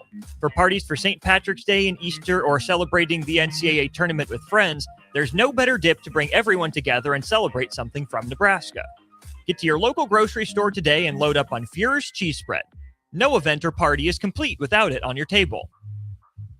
Hey, baseball fans, join the Blur Tailgate at Hilton Omaha this June for their 14th annual hospitality event during the College Baseball Championship Series. Book an experience for your clients or employees with an exclusive bar, buffet, TVs, music, and tailgate games. Secure your spot today and let Blur Events take care of all the work so you can enjoy the day. Plus, they're just steps away from Charles Schwab Field. Visit blurevents.com to book your group, buy tickets, or learn about sponsorships. That's blurevents.com, your college baseball and football tailgate destination. Wake up, Lincoln. You're not dreaming. Schaefer Sleep Gallery has closeout mattresses up to 50% off. Hurry in now for the best selection and savings on Serta Beauty Rest and Sutherland closeouts. We're talking one-of-a-kinds, floor models, and closeouts up to 50% off. Plus, Schaefer Sleep Gallery has free local delivery on any closeout Serta Beauty Rest and Sutherland mattress while they last. So hurry in to save hundreds. Plus, free local delivery on closeout mattresses in the Sleep Gallery at Schaefer's, 48th and R, Lincoln. Hi, Sean Callahan here for Copple Chevrolet GMC, and we are very excited to announce our spring sales event happening now at Copple. We have 0% financing or up to $13,000 off select GMC and Chevrolet inventory. You heard that right, 0% or $13,000 off select inventory. We'd love to see you at the store or check us out online at copplecars.com. Folks, this is really confident buying and confident driving. Stock number C127238 and G1739777 with approved credit. Are you looking for something different for lunch or dinner in Lincoln? Big 8 is now open at 1226 P Street, serving seafood boils and Asian cuisine. Get your hands messy with fresh, flavorful seafood boils, hot, cold, and made to share. Or enjoy classic Chinese and Asian dishes, perfect for lunch, dinner, or a night out with friends and family. Big flavors, generous portions, and a brand new dining experience. Big 8, now open in Lincoln. Finally, a good reason to have a smart house. Just say, Alexa, play 93.7 The Ticket, and we'll magically start playing. How's it work? Nobody knows. Don't ask questions. You're listening to March Mayhem, live coverage of the NCAA tournament from Buffalo Wings and Rings at 68th and O on 93.7 The Ticket and theticketfm.com. Coming at you live from the heart of downtown Lincoln, this is Old School with Foreman and Orman. Nebraska Football Hall of Famer Jay Foreman. Here's Coy Detmer dropping straight back in the pocket. Rifles a pass. It was tipped. It's picked off by Foreman. He's at the 15, 10, 5. He'll score. Foreman got it, and it's touchdown Huskers. Black shirts answer the call one more time. And Austin Orman. Old School with Foreman and Orman is sponsored by Graham Tire Company of Lincoln, your tire store next door with 4 Lincoln locations. Old School with Foreman and Orman on 93.7 The Ticket and theticketfm.com. That's right. Welcome in. It is hour 2 of Old School here on The Ticket. Austin Orman and Nick Saderts along for the ride. Nick, hello. Austin, hello. Man, it's felt weird being at Buffalo Wings and Rings for so long these last 2 days and not talking at all over the last 2 days. But I will say this. If there was one person over the way that the sports world has gone the last 24 hours, if there was one person I could talk to, it would be you. And it's because I feel like maybe there's going to be a lot of reiterated information that you and Bach probably just talked about, but it's okay. We can regurgitate it as you and I break down. Dude, what an exciting couple of days it's been. It has been absolutely incredible. 2 of the best days of the year, just in general. Add the Nebraska excitement on top of all of that. I'll ask you the same question I asked Bach, just to get your thoughts on it, and then we'll move on to Nebraska Vandy. When's the last time Nebraska athletics made you feel the way you did after seeing Nebraska knock off Troy yesterday? Well, I would say not necessarily last year's Big Ten baseball championship, but it would be the one before that, the one that we then went down to Oklahoma State with. And I think that was kind of the situation, the scenario there to where you kind of felt like Nebraska had dominated that tournament. And obviously they came back from, losing an early one that tournament, but they came back and they were playing some really good baseball at that point. And I think both of us went into Oklahoma State in that Stillwater regional. We're like, all right, they have a shot. Like, there's a chance here. And then they got matched up with Florida and Jack Caglione and they, all that stuff. So wore my keg shirt out last night, by the way. Oh, I know. I saw a legendary picture of you and a couple of our mutual friends out at Bricktown last night. And so I'm sure you have had a lot more of an enjoyable experience these last, 12 hours than I have. But yeah, it's just exciting. Like, it's for one of the major sports. Not to diminish volleyball. Like, I don't want to take. If anybody knows, like, I connected with the volleyball program. Like, I'm good. Like, we are. I'm not diminishing the volleyball program here. They won't take it personal, so you shouldn't either, listeners. Yes, exactly. But to have a sport, whether it would be football, men's basketball, even in women's basketball, like one of these, we very well could see it with Husker softball and a potential Women's College World Series or hosting a super regional opportunity. Like, to have a sport that we're not accustomed to success in, having the level of success on the stage that they're having it, it's like this season has consistently just exceeded expectations to where they started out 20-0 and it was like, okay, that was better than what we expected. Let's see them do it consistently in the Big Ten schedule. Then they did, and then now to do it what they did on an NCAA March Madness stage in front of the entire college basketball world, that's a whole nother level for me.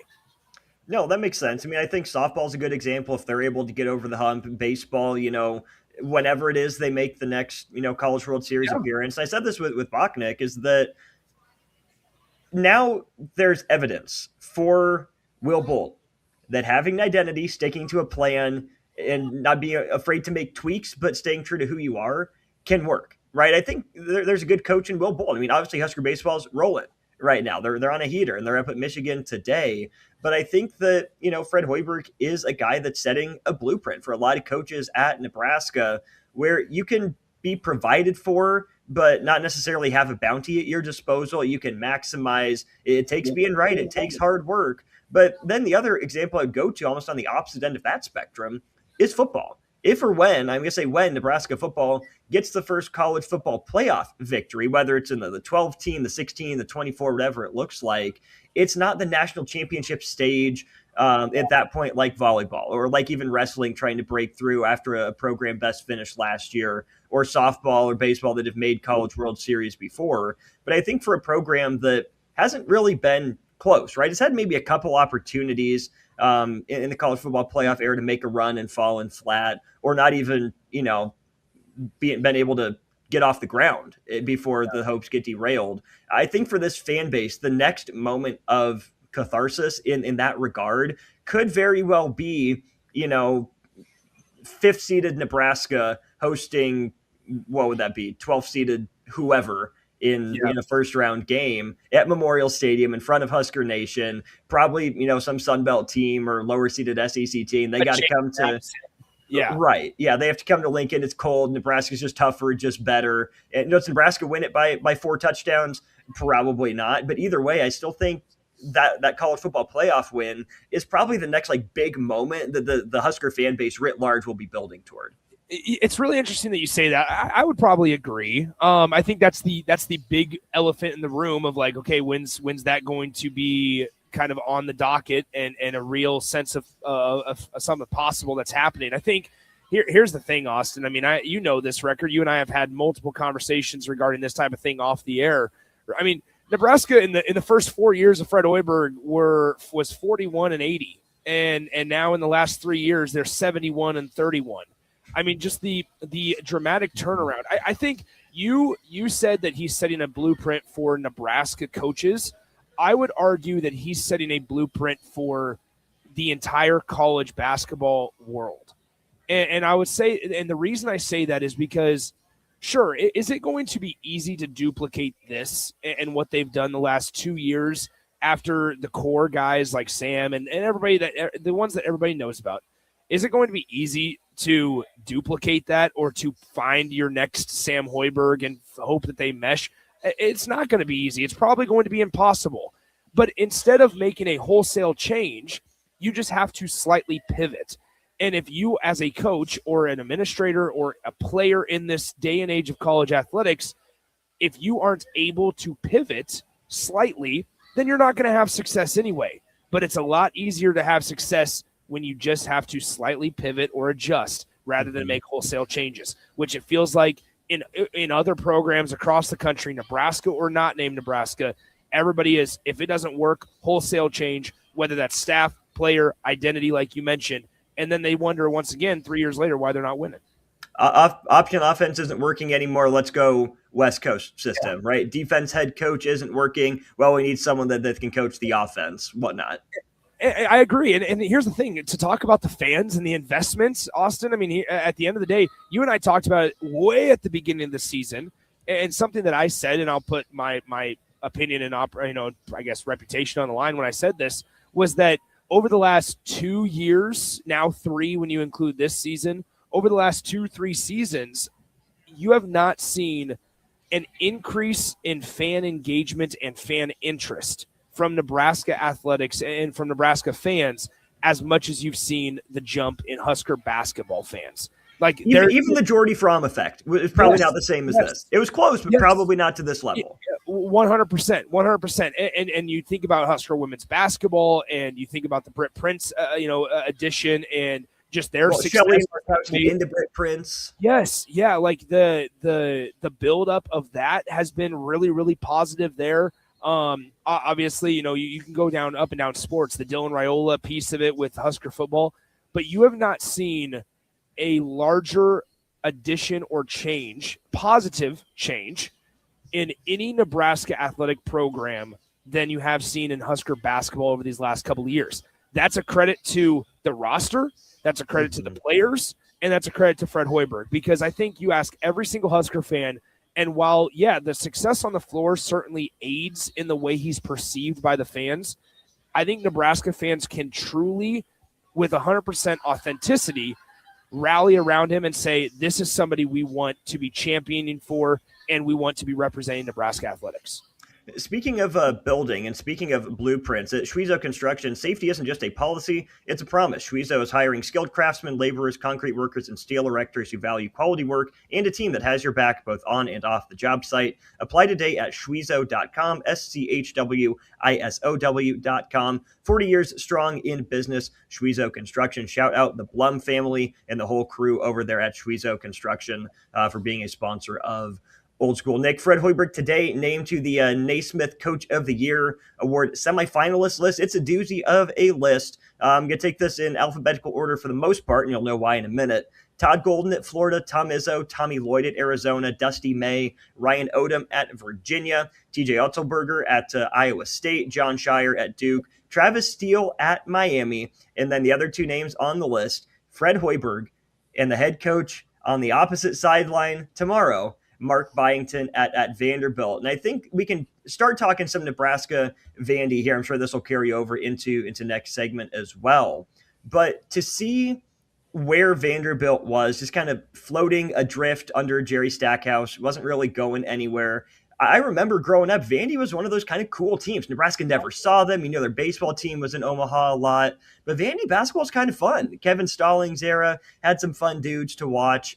And then they just kind of got mid. They got forgettable. And for Mark Byington, basketball Sigs, right, because he comes from James Madison, to come around and flip the narrative for that program as immediately as he's done over the last couple of years has been incredible. And then Fred Hoiberg, right, the pivot that he made. These 2 coaches have taken these programs to levels they haven't seen in a while. Certainly not the same path and certainly not the same timelines, though. No, you're absolutely right. And I think that's where, gosh dang, for a multitude of reasons, let me ask you this question.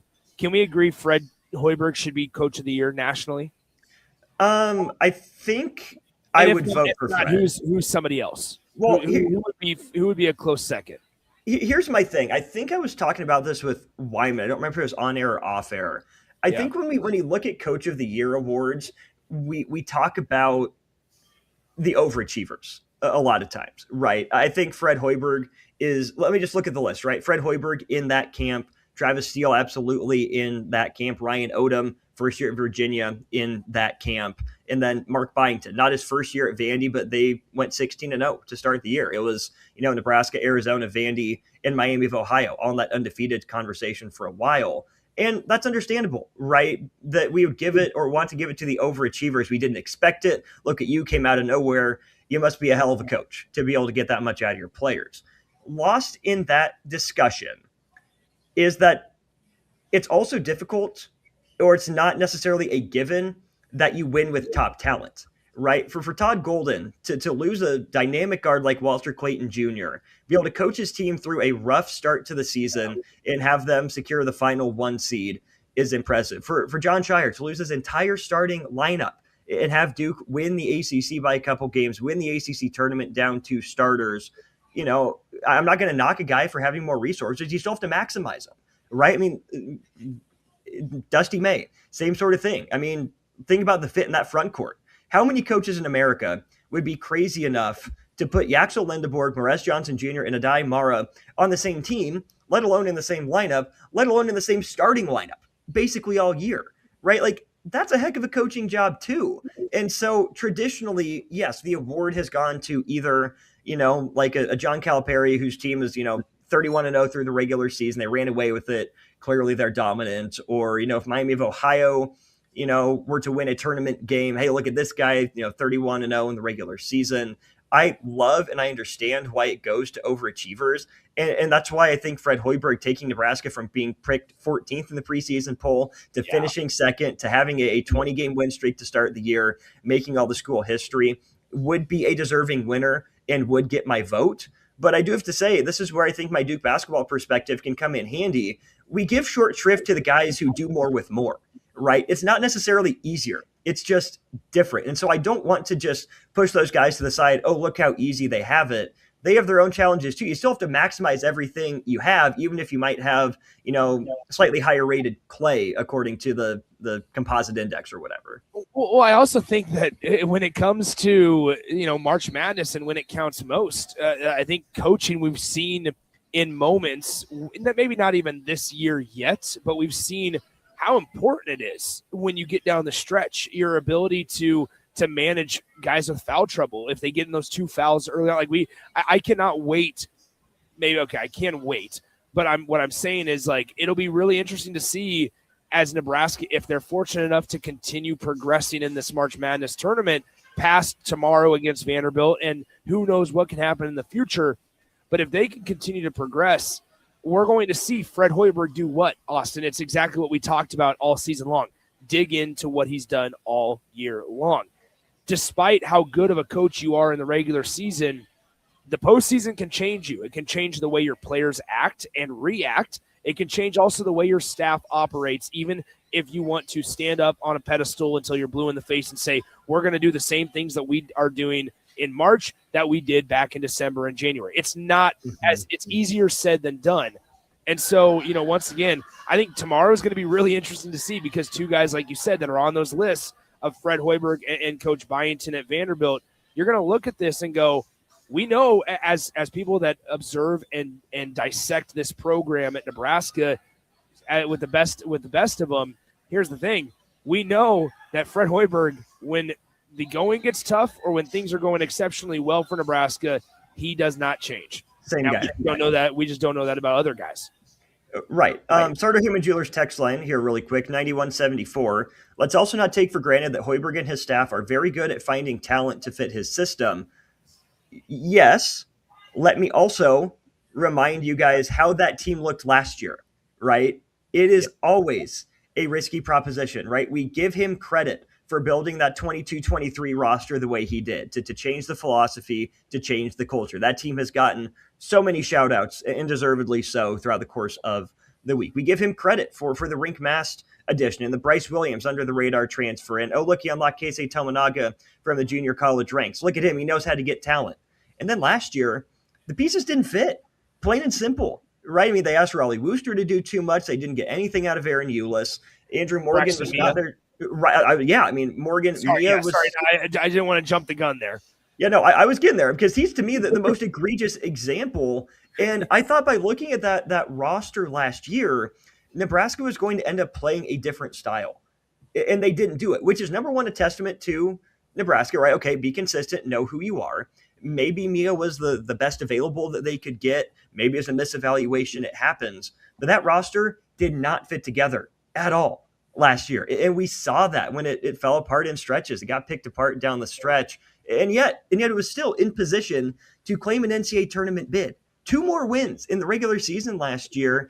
Nebraska probably by the skin of its teeth goes dancing. And we're talking about 3 NCAA tournaments in a row. So I am fully on board with the idea that the Fred Hoiberg and his staff can recruit and can develop. Like they clearly can.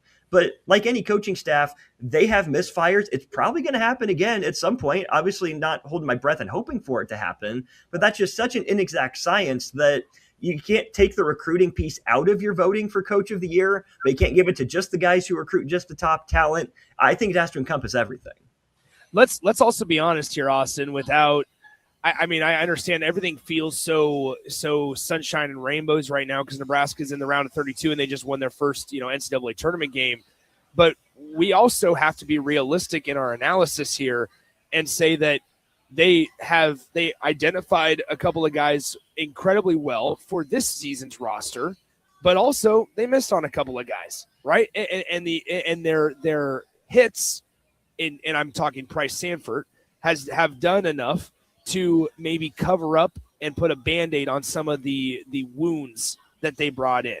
And not to make this a personal attack, but there's two guys. There's two guys that Nebraska, I think if you ask this coaching staff at the beginning of the year, they expected to be a key contributor, and that's Kendall Blue and Jared Garcia. And while Jared Garcia plays minutes right now, like with Jared, it just feels like so much of a, hey, let's go 3 steps forward and let's go 4 steps back. And it's like it happens so quick that it's like, okay, what's the net return on this investment? I think in this day and age of, I'm sorry, 1 second. In this day and age of college athletics, is that you invest. I will say there's a decent amount of money invested in those two guys. That in this day and age, especially with the budget that Nebraska's working at, those misses have to be fewer and far in between. Nebraska's fortunate right now that those gigantic misses at 2 very key positions for this team, especially in comparison to recent years, they're able to cover it up and make up for it. Yeah. Two things on that. Number one, I think that Jared Garcia has played in some ways like Berke Buchengel did last year. Berke was more impactful last year than Jared Garcia has been this year. But I think that was kind of the outline, was kind of the vision was, can we get another, defense first role player type of guy? And Garcia's, for all the jokes and all the misses, he's probably a better shooter than Buchengel is. I know Berke cashed that 3, but Garcia looks a little smoother and a little more natural on that. You might disagree. No, I actually agree with the Berke mold, because it's almost like I wish there was more time with Jared, because what I would say is let's use that Berke mold, and I think you're really on to something here, Austin, because with that Berke mold, what did Berke do so dramatic, or what did he get better at, was the understanding his role and why he was out there and how he can make the most positive difference in the game. And he understood, I don't need to be a shooter. I don't need to be an offensive threat. I need to be a positive spot on the defensive end of the floor. I need to use my size for rebounding, and this is something I was talking about with some people here at Wings and Rings yesterday, even if Berke is boxing a guy out and it's away from the play, and Sam Hoiberg's able to fly in for the defensive rebound, that is Berke. That is a Berke impact. It's not always going to show up in the stat column. And so for all the people that want to be so negative about Berke, I would actually argue that in the columns that you don't see, Berke's been one of the most improved and important players on this team, because not only has his stats on the floor improved, his understanding and IQ of what his role is on this team has grown more than anybody else, I would say, on the roster. Oh, without a doubt. And we've talked about the year 2 jump that transfers make under Fred Hoiberg. Used to be they would have to have that developmental year to sit out because you didn't have the free transfer. But, the leap that Bryce Williams took from 3rd banana to, leading or second leading scorer in the Big Ten. Juwan Gary got better. Delano Banton got better. Derek Walker got better. Keisei Tominaga got better. The list goes on and on for guys in their second year in a Fred Hoiberg program, which, let me throw this out there. Imagine a year 2 Fred transfer jump out of Price Sanford. How dangerous and crazy that could look. I also say this because Scaper texted this in. You alluded to it and brought it up as well. The NIL. We know that the Troy Dannon has promised, has pledged more resources to Nebraska basketball, gave him full credit for earning that. Sources are reporting, can't name them and don't have numbers, that it will be a healthy increase in the NIL for Nebraska men's basketball last year. If the number I heard is accurate, it's a fitting number. And I think Nebraska could be in a big position. And I'm not worried, Nick, that whatever the number ends up being, again, there might be some misfires, right? I mean, you dropped what you did on Blue and Garcia to get not what you expected out of them. There's always going to be those misses. But what I've argued with the Dodgers, what I've argued with, like a Michigan or a Kentucky or whatever other blue blood you want to throw out, money doesn't automatically solve the problems. It just gives you more margin for error. And I think I trust this Nebraska coaching staff to not just, get fat and happy, take the money, just splash it around for fun. I still think they're going to be true to their roots and say, we know who and what we need to pursue. Now we just might be able to, go to the high-end grocery store, not just, the Walmart down the street or whatever.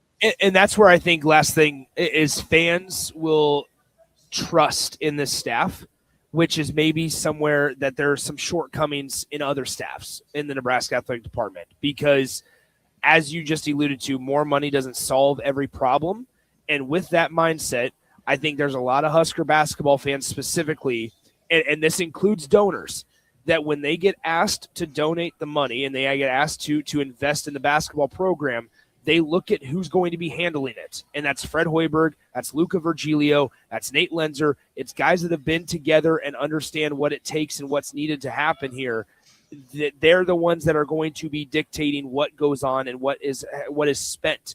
And I think that there is some trust, not only from the fans and the donors and the boosters in that staff, but there's also the belief in the way that they operate on a day-to-day basis, from at least what Nebraska fans get to see and hear from them, is that there's trust in that this is stable. Like this is capable of being a stable growth process, and that they feel like, hey, look, I can go ahead and I'm okay giving an extra 6 figures to this program, because I don't necessarily specifically know where it's going to go or who it's going to go to, but I trust in Fred Hoiberg making the right call, because he's had to do a lot more with so much less. I don't know if that number will ever come out again. I don't know if it's accurate, so I'm not going to say it. But the point is, it's less about the money, more about the people that are there. And Dan from Canopy mentions that elite culture on our Starter Heyman Jewelers text line. Coaches still matter. You talk to coaches, and you talk whether they're retired, whether they're currently coaching, whether they've moved on from places. Coaching and who you have in the building still matters more than anything. And I think we're seeing that play out even in the NCAA tournament right now. I've argued for a couple of years now that I don't know if there's a sport where the right coach can do more than for a college basketball program. I mean, think about just all the icons that we've seen retire just in the last 10 years between Krzyzewski, Boeheim, Williams, on and on down the list, back in time. I think it's not easy, but I think there's a most direct path for the right coach to do the most right stuff in college basketball, but both on the men's and women's side, right? With a guy like Gino Auriemma still going, for an example, over there. Let's go to break. We went really long on that. Really fun discussion. Let's talk some Nebraska Vandy, some of those matchups, some things I'm expecting to see from Vanderbilt, and some potential answers for Nebraska against the on-ball pressure from the Commodores. Nick Sainert at Buffalo Wings and Rings on 68th and 0. Go out, visit the crew with the ticket there for the next 90 minutes or so. I'm Austin Norman at Oklahoma City. More of Old School after this. You're listening to March Mayhem. Live coverage of the NCAA tournament from Buffalo Wings and Rings at 68th and 0 on 93.7 The Ticket and theticketfm.com. Are you looking for something different for lunch or dinner in Lincoln? Big 8 is now open at 1226 P Street, serving seafood boils and Asian cuisine. Get your hands messy with fresh, flavorful seafood boils, hot, bold, and made to share. Or enjoy classic Chinese and Asian dishes, perfect for lunch, dinner, or a night out with friends and family. Big flavors, generous portions, and a brand new dining experience. Big 8, now open in Lincoln. Wake up, Lincoln. You're not dreaming. Schaefer Sleep Gallery has closeout mattresses up to 50% off. Hurry in now for the best selection and savings on Serta Beauty Rest and Sutherland closeouts. We're talking one-of-a-kinds, floor models, and closeouts up to 50% off. Plus, Schaefer Sleep Gallery has free local delivery on any closeout Serta Beauty Rest and Sutherland mattress while they last.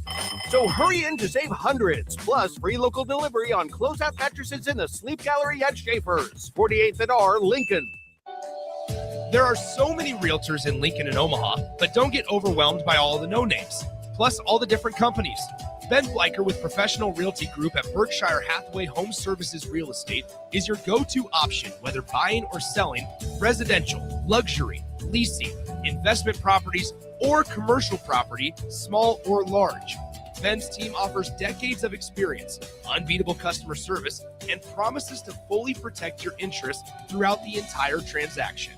Call 402-419-6309 for all your real estate needs. Ben Bleicher with Professional Realty Group of BHHS Ambassador Real Estate. Spring is the time of new beginnings and trying new things. If you haven't tried Führer's cheese spread yet, the time is now. For parties for St. Patrick's Day and Easter or celebrating the NCAA tournament with friends, there's no better dip to bring everyone together and celebrate something from Nebraska. Get to your local grocery store today and load up on Führer's cheese spread. No event or party is complete without it on your table. Are you looking for an exciting new way to put your skills to work? Explore new career options in the fintech industry at Currency, a Sandhills Global company. We offer full-time positions in financial sales, compliance, operations, and other fields. We also offer a 4.5-day work week, an attractive benefits package, and opportunities for advancement. Put your motivation to work and grow with us at Currency. Visit gocurrency.com/careers to learn more.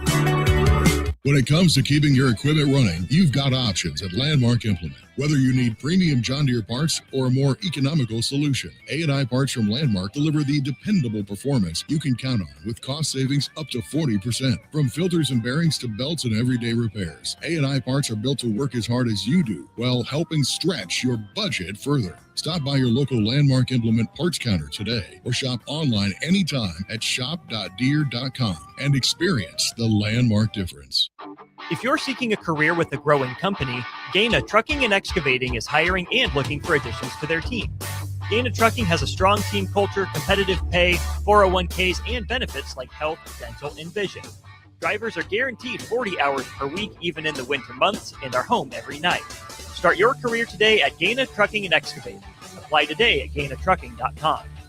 Time for a new AC? Call Bryant. Get rebates now and lower operating costs every day. For comfort and efficiency, call 467-1111. Bryant Air Conditioning, Heating, Electrical, and Plumbing. Have you been looking for home technology upgrades but don't know where to turn? Online information can be contradicting and confusing. Lincoln's own experts at Dio Technologies can turn your living room into the place to watch your favorite sports. Whatever your vision is, Dio Tech is ready to make it a reality. From home theaters to outdoor entertainment spaces, they bring you along through the entire process to make sure you get exactly what you want. If you're ready to upgrade your entertainment space, visit Diotech online at diotech.net or give them a call at 402-793-5124. Nutrition Authority presents Fusion 30, an ultra premium protein ideal for anyone wanting to look, feel, and perform their best. Fusion 30 can only be found at Nutrition Authority. Stop in today for a free sample, visit with a certified nutritionist, and get better than internet pricing. For store info, visit mynutritionauthority.com. Forget the lame excuse this year. Your boss already knows why you can't make it to work for those 2 magical days in mid-March. Join 93.7 The Ticket on Thursday and Friday, March 19th and 20th at Buffalo Wings and Rings at 68th and O for March Mayhem. Come early on Thursday to get a ping pong ball with a lucky team on it and stay all day for prizes throughout and buzzer beater upsets. It's March Mayhem with 93.7 The Ticket for the NCAA tournament at Buffalo Wings and Rings on 68th and O. You're listening to March Mayhem, live coverage of the NCAA tournament from Buffalo Wings and Rings at 68th and O on 93.7 The Ticket and theticketfm.com.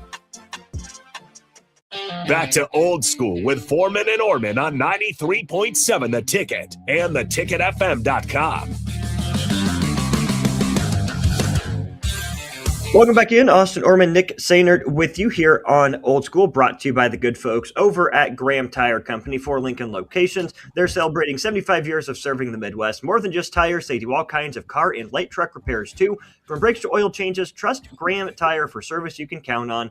Graham Tire getting you to the places that matter most. All right, Nick, Nebraska and Vandy. A big deal was made by people locally here and back home about the on-ball pressure from the 2 lead guards that Vanderbilt has, Tyler Tanner and Duke. Miles has bounced around. He was actually at Troy to begin his career, then to High Point to Oklahoma, and now to Vanderbilt. Tyler Tanner, though, kind of the straw that stirs the drink, if you will. Number 9 player in Ken Pomeroy's Player of the Year ratings. Both those guys are pests on the ball. Vandy's going to play an attacking, aggressive style of defense on the perimeter, led by those 2 guards who are both in the top 50 in steal rate nationally, including Duke Miles, who's had a steal rate of over 2.5% now for 3 straight years and is 9th nationally with a 5.1% steal rate. Dynamic backcourt, and those types of teams have given Nebraska some problems before. It's going to be a good test to see if Nebraska has learned some lessons through the regular season about how to deal with, handsy guards and pressure in their face from the tip. Yeah, I mean, you're absolutely right. Once again, here's the thing. We've seen, I was just having this conversation with AD this morning, Austin, about it, about the guard play from Vanderbilt. And to give Husker fans an idea of how important and how valuable it can be in the postseason, just watch the way, maybe yesterday was a tough one because Nebraska won in such dominating fashion. But once again, similar to all the flack that Jamarcus Lawrence gets and for all the negativity that these other guys that Nebraska puts out there at the guard position get, understand what their ability to run the offense with a certain amount of pace and understanding, okay, on a stage like this, to when to slow it down, when to speed it up, when to go at somebody. Like those little things that you can't necessarily coach. It's more of an instinct feel thing. Understand that is what can allow you to go on runs or at least to settle a team down when an opponent is going on a run of their own. And their ability to do that on a stage like March Madness and on the round of 32 and maybe the Sweet 16 if Nebraska is able to get there. That's a main difference maker and a major factor in the winning and losing part of it. It absolutely is. I think the backcourt is going to be key for Nebraska. How does Hoiberg handle the pressure? Cale Jacobson, Jamarcus Lawrence, who I didn't realize this, Nick. Shout out to Seamus McKnight, SID for Nebraska basketball, putting his game notes. Jamarcus Lawrence scoring in double figures, 16th time this season, so he's done it essentially half the time. But it's the first time Jamarcus Lawrence scored double-digit points since we watched them in Iowa City. Yeah. Think about that. Back in early to mid-February was the last time that Jamarcus Lawrence scored double-digit points before last night, yesterday morning, early afternoon, whatever, against Troy. I'm not willing to say he's back after one game, but it's a good sign. Same sort of thing for Braden Frager. But when you think about the pressure that Vandy's guards are going to apply, it's going to be the same on offense, right? They're going to want to get downhill to the rim. I'm going to be really curious to see their decision-making against Nebraska's no-middle defense. If Nebraska can get those smaller guards overwhelmed by some traps, or they're just so quick, they're hard to keep in front. But with Miles and Tanner doing so much pressuring the ball, that's where the luxury is rink masked, right? To have a big man that can dribble the ball up the floor. We know Nebraska's like to use him in that role. But I'm going to call my shot here, and I'm going to say that there are plenty of possessions we'll see rink mask get a crack at it. But what have teams done very often with Nebraska? They've put a more athletic player on rink mask, right? I don't think that Jalen Washington, the true big man that they play in drop coverage to protect the paint, is going to be on rink mask very much, if at all. If that's the matchup, then rink mask will bring the ball up in a heartbeat.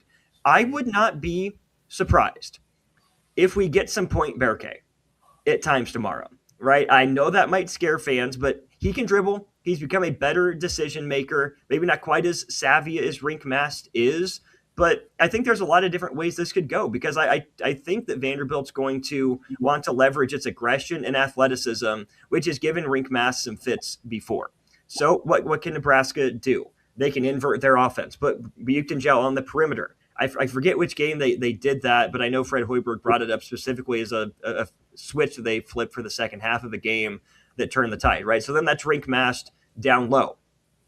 So then is it a rink masked game like Rutgers where you can go to him in the post against a drop big and facilitate from the low block as opposed to at the top of the key? If you're Berke Buchton-Gel, okay, you knock down that straight on three, be confident. If you're left wide open, you're in rhythm to shoot it, but also make yourself available, right? Go set another screen to free a guard up from some ball pressure, right? Go run another dribble handoff. Don't just stand there and then obviously, crash the boards from the perimeter. So I think that with Vandy's pressure and the way that they want to just sit Washington at the rim, it doesn't necessarily play into Nebraska's hands to have Rinkmast out on the perimeter all game, where he's going to be hounded by a probably slightly shorter but equally strong and probably more athletic type of wing that's given him problems. But we know Nebraska has some sort of an answer for that. Well, and that's the other side, is that you feel like Nebraska's not boxed in on what they can do offensively. And that's like such a refreshing feeling. And it's maybe we shouldn't be even having this conversation at this point in the season, because it's like, well, obviously they've gotten to this stage of the season and it's not by being one dimensional, right? But what I will add is that thank you. What I will add is that when it's all said and done, that there's a lot of ways that Nebraska can at least stay competitive in games. And while sure, at the core of it is 3-point shooting, right? But then like Rinkmast, when we talk about the ability to stretch the floor, and when you're playing a traditional big man like you mentioned, if you can force him or force Vanderbilt just in how much those guys move off the ball, to force them to either switch on to where maybe one of their less athletic bigs, like you talked about, is on Rinkmast in the perimeter, that allows for dribble drive, whether it's Price, whether it's Sam, whether it's Jamar. Like, those are areas that I think Nebraska can certainly look to infiltrate when, yes, at its core, Nebraska might need, Nebraska's at their best when Rink's able to hit shots from the perimeter, when everybody's kind of hitting their perimeter shots. But when the bullets are flying tomorrow and you might need to make a quick adjustment, something like that, and Rink getting off to a hot start from beyond the arc is going to be incredibly beneficial versus the opposite opportunity. The other thing I'll add on the ball pressure from Vanderbilt, and I'm kind of surprised no fans have texted in about this. Maybe it's because the game, went Nebraska's way, especially in the fouls department, is Nebraska is going to need to be strong with the ball. Even if Nebraska is getting contacted, I think in the SEC, there's a little bit of this they can't call everything mentality. And especially for a team that might be fighting to keep up with Nebraska with some new actions, there's probably going to be some more grabbing and some more holding. And so if you're Nebraska, you have to, tell the refs, hey, this is what we're trying to do. You can't bank on getting those calls. You have to earn those calls, right? The stronger you look with the basketball, the more obvious it will be when a guy rakes through the arms or goes up underneath and gets into your airspace in a way that's, against the rules. Nebraska will probably have to fight through some contact on the perimeter. I'm sure Price Sanford will get grabbed, right? Jamarcus Lawrence will get bumped. Rinkmast might get discarded a time or two in the post. That's just kind of part of the deal at this point. You hope that the referees are keeping an eye out and looking for it.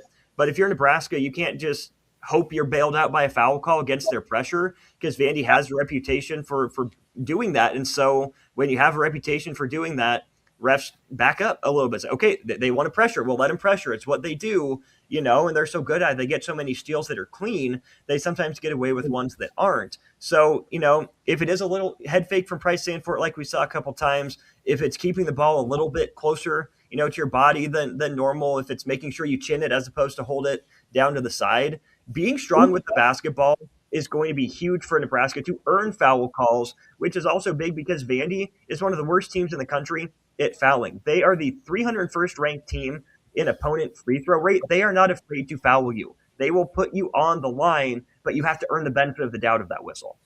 Yeah, and last thing I'll add before we go to break and close out the 4 o'clock hour here is that when it's all said and done, like Nebraska, it was so, and this was something, Austin, that you and I think talked about earlier this week, was it's important. It was important for Nebraska to just get out of the Big Ten for a game. Like, everybody's saying, hey, look, last night, or I should say yesterday felt like December or January in Nebraska. Well, you know why? It's because they weren't playing a Big Ten team. And despite maybe Troy having some athletes and some athletic guys on their team, they weren't comparable to a Purdue. They didn't have a Trey Kaufman-Wren running the floor and body bumping guys down low. They didn't have to worry about going in and dealing with Mara or dealing with Lundenborg. Like, they didn't have to worry about that stuff. Sam Hoiberg literally said, it's nice not having to face Oscar Clough again. As an actual quote from Sam Hoiberg. Yes. So like it was so imperative that Nebraska just got out of the Big Ten for one game. Now, on that same note, they got to face another Power 4 team, and they're more than likely going to face a Power 4 team from here on out, right? So like Not that they can't compete and handle their own against those teams, but for everybody that was saying and so concerned about the Troy matchup, there was also a lot of us that weren't too concerned about it because Nebraska had proven over and over and time again that they are better than almost every single team that's not in the Big Ten Conference and that's not in the top 3 of the Big Ten Conference. Like, that is who Nebraska is. So I hope that for their sake, yesterday showed, okay, that vision of us, or version of us, is still in there. Now we just need to figure out how to do it against a team like Vanderbilt that's going to play very similar defensively, like you said, the aggression style to what they saw against multiple Big Ten teams where they struggled to get Price Sanford going. This team tomorrow in Vandy probably won't allow. There was a moment yesterday, Austin, in that game where Price threw it into the post to Rink. The double came to Rink, and it allowed Price to be wide open in the corner for his 6-3 of the game. That's not going to happen tomorrow. They are going to be much more disciplined, which means Nebraska is going to have to make far fewer mistakes than the few that they made yesterday. They're just going to have to be sharper.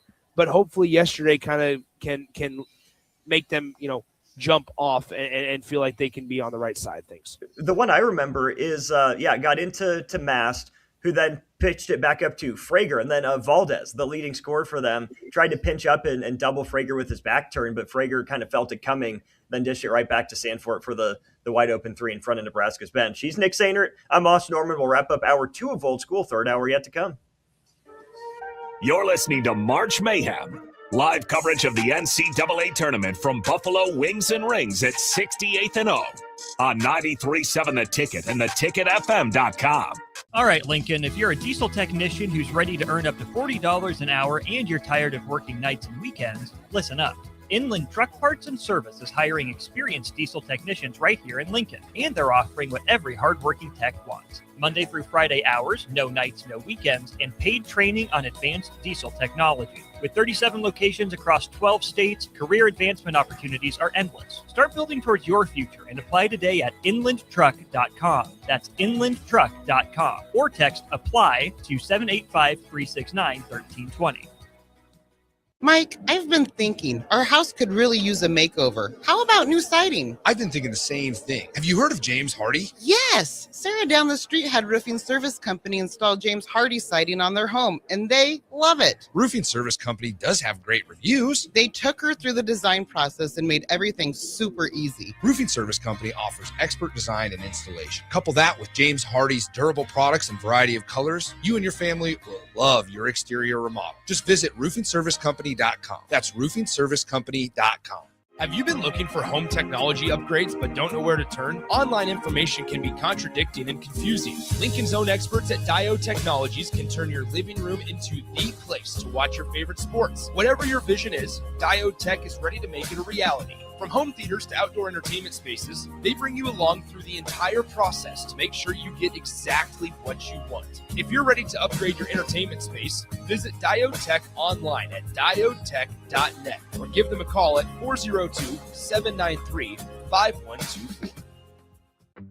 Tired of asking what's for dinner? Nourished for Life has got you covered. At Nourished, they're a local meal prep company that delivers fresh, chef-crafted, healthy meals straight to your door. Made from wholesome ingredients and ready when you are. No shopping, no chopping. Just heat, eat, and enjoy every night of the week. Fuel your busy days with balanced meals that are designed to keep you satisfied and energized. Visit nourishedforlife.co to purchase meals and taste the convenience of home-cooked comfort without the hassle.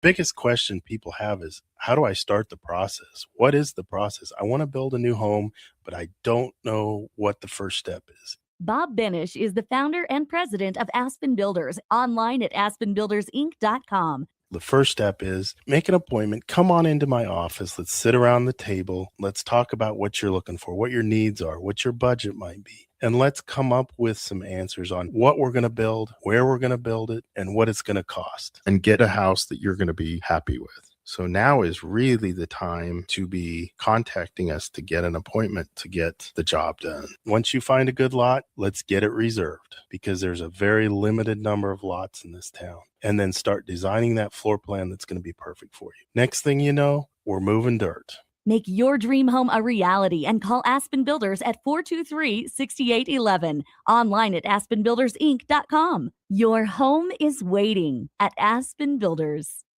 At CHI Health Clinic, we believe healthcare should be personal because knowing your provider personally makes appointments more comfortable, more productive, and more meaningful to your overall health. Get matched with a primary care provider based on your personality and lifestyle using CHI Health Clinic's My Provider Match. Take the survey at myprovidermatch.com to find the right provider for you. Getting healthier starts by getting personal at CHI Health Clinic. Graham Tire presents life's greatest adventures. Okay, buddy, here we go. Just keep your eye on the ball. All right, just swing right through it. Yeah, good job. Way to go. Hey, run it out.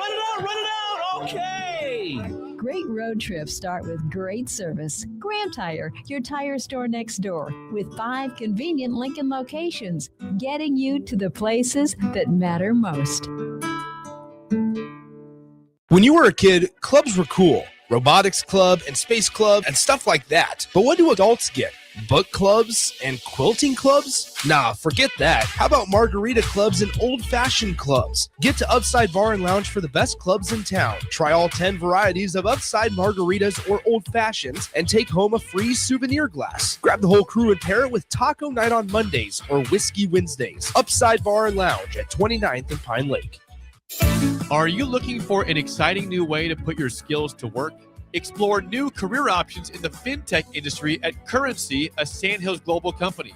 We offer full-time positions in financial sales, compliance, operations, and other fields. We also offer a 4.5-day work week, an attractive benefits package, and opportunities for advancement. Put your motivation to work and grow with us at Currency. Visit gocurrency.com/careers to learn more. If you're seeking a career with a growing company, Gaina Trucking and Excavating is hiring and looking for additions to their team. Gaina Trucking has a strong team culture, competitive pay, 401ks, and benefits like health, dental, and vision. Drivers are guaranteed 40 hours per week, even in the winter months, and are home every night. Start your career today at Gaina Trucking and Excavating. Apply today at gainatrucking.com. For remote starters, audio upgrades, and more, there's only one place to go. Auto Sounds of Lincoln at 48th and O. You're listening to March Mayhem. Live coverage of the NCAA tournament from Buffalo Wings and Rings at 68th and O on 93.7 The Ticket and theticketfm.com. Back to old school with Foreman and Orman on 93.7 The Ticket and theticketfm.com. That's right. Welcome back in. We're wrapping up hour 2 of Old School. Austin Orman in Oklahoma City, Nick Sainer and the Ticket crew back home at Buffalo Wings and Rings on 68th and O Streets. Our segment here, 445, brought to you as always by the good folks at Love Volleyball Nebraska. You can learn more about what's going on with LOVBNEB.com being the website to check out there. Nick, I know you're up with the Love Volleyball Nebraska squad. What's on tap for them coming up here soon? Yeah, got a big match next Saturday night. Obviously, here at home, I should say, up in Omaha at Baxter Arena. Then it's counting down until the Governor's career is over. Obviously, Jordan Larson retiring at the end of this season, and so 3 more matches left. 3 more regular season matches are left in Jordan Larson's career. So there you have it.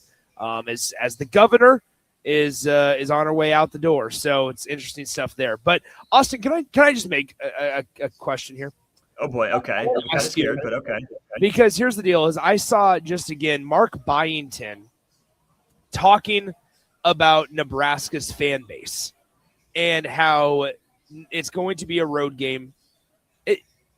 I know the popular take on social media today has been, well, it is okay. Vanderbilt fans can travel too, but like, do you have any issue with this? Because I would imagine that whether Nebraska was in Oklahoma City, whether they were in Greenville, whether they were in San Diego, or even Buffalo, this would have been maybe not to the extent, but this would have been the output for it. And you know how we know that?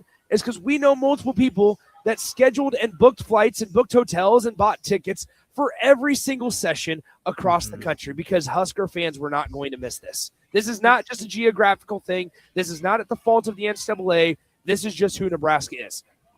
guess what? They did it when it was an extra 3.5 hours drive to Memphis last time out as well. You know, I'm with you on that.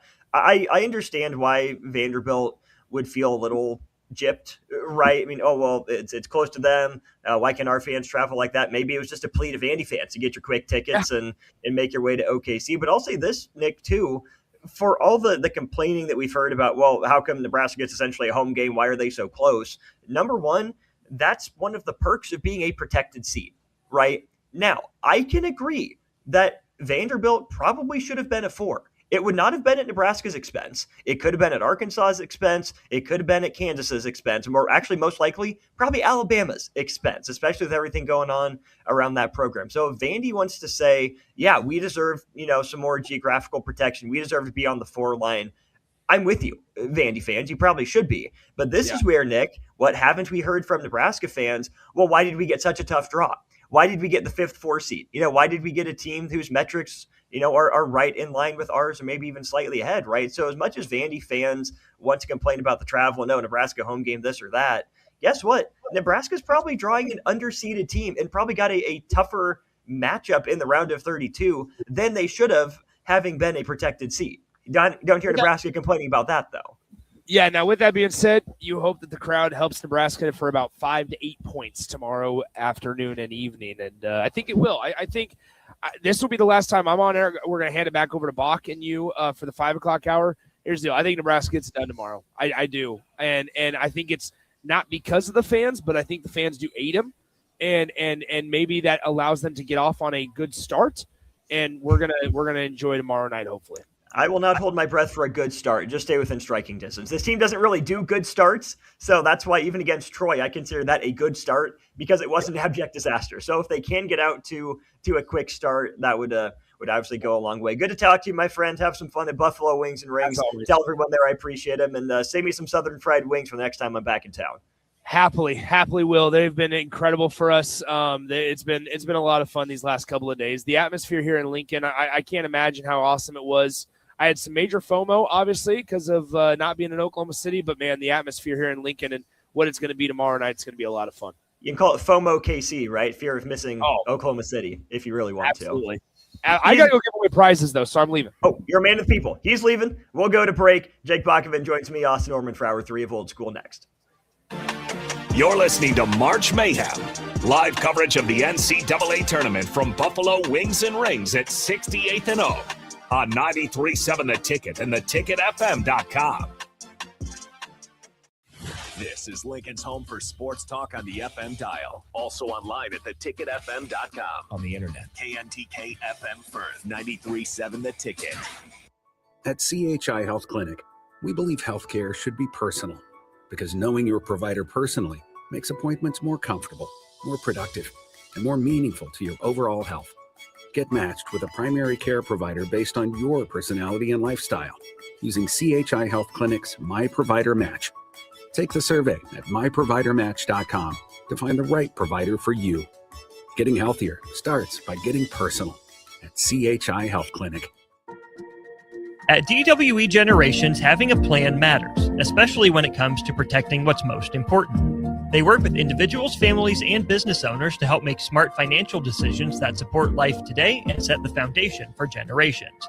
David Darlington, Russell Walton, and Cody Eiler bring decades of experience, and their dedicated team provides follow-through, answering questions, explaining next steps, and staying connected as life evolves. DWE Generations, a generational wealth planning firm. DWE Generations is a marketing name for individuals doing business as representatives of Northwestern Mutual. Visit generations.nm.com or call 402-483-7871 and ask for David, Russell, or Cody. Graham Tire presents life's greatest adventures. Okay, buddy, here we go. Just keep your eye on the ball. All right, just swing right through it. Yeah, good job. Way to go. Hey, run it out. Okay.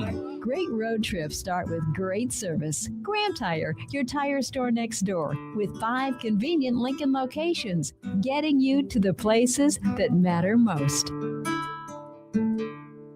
All right, Lincoln, if you're a diesel technician who's ready to earn up to $40 an hour and you're tired of working nights and weekends, listen up. Inland Truck Parts and Service is hiring experienced diesel technicians right here in Lincoln, and they're offering what every hardworking tech wants. Monday through Friday hours, no nights, no weekends, and paid training on advanced diesel technology. With 37 locations across 12 states, career advancement opportunities are endless. Start building towards your future and apply today at inlandtruck.com. That's inlandtruck.com. Or text APPLY to 785-369-1320. Are you looking for a fresh new hangout spot? Let me tell you about Liquid Assets Sports Bar, where Mondays mean new weekly drink and food features. With 23 taps, a full lineup of cans and bottles, and 40 TVs blasting every sports package out there, you'll never worry about missing a play. Savor high-end spirits at their stylish top-shelf bar, enjoy a healthy menu, family-friendly atmosphere, and catch all of your favorite teams every day. Doors open daily at 11 a.m. Liquid Assets Sports Bar, located at 2755 Jamie Lane in South Lincoln. Looking for something fun tonight? Axe throwing, local beer, and great vibes are waiting at Arbor Axe House. From casual nights out to celebrations and team events, it all starts here. Reserve a lane today at arbораxe.com. Arbor Axe House at the corner of N Street and Antelope Valley. Big value and big flavor meet at Wings and Rings thanks to the all-new delicious Duo Combo. This is the one you've been waiting for. Get one half-sized appetizer and 2 entrees with a side for only $19.99. Bring a friend for the best deal in town on any day of the week, during game time, or whenever the heck you want. Their made-to-order wings and chicken sandwiches are waiting for you at their 68th and O and 40th and Old Cheney locations.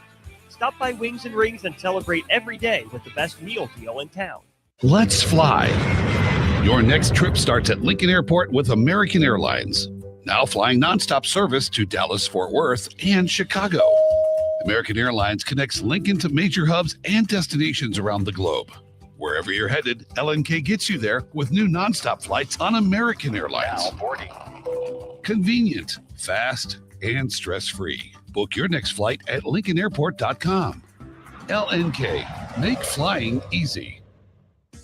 Bauer Underground has been serving local contractors and utility contractors all across the state since 1997.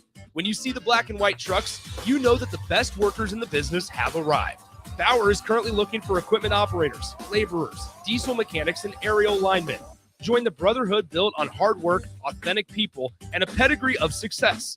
They're offering top-notch benefits, a matching 401k, and a $600 per year clothing allowance. Bauer Underground, a family-friendly company with plenty of room for advancement. Are you looking for an exciting new way to put your skills to work? Explore new career options in the fintech industry at Currency, a Sandhills global company. We offer full-time positions in financial sales, compliance, operations, and other fields. We also offer a 4.5-day work week, an attractive benefits package, and opportunities for advancement. Put your motivation to work and grow with us at Currency. Visit gocurrency.com/careers to learn more.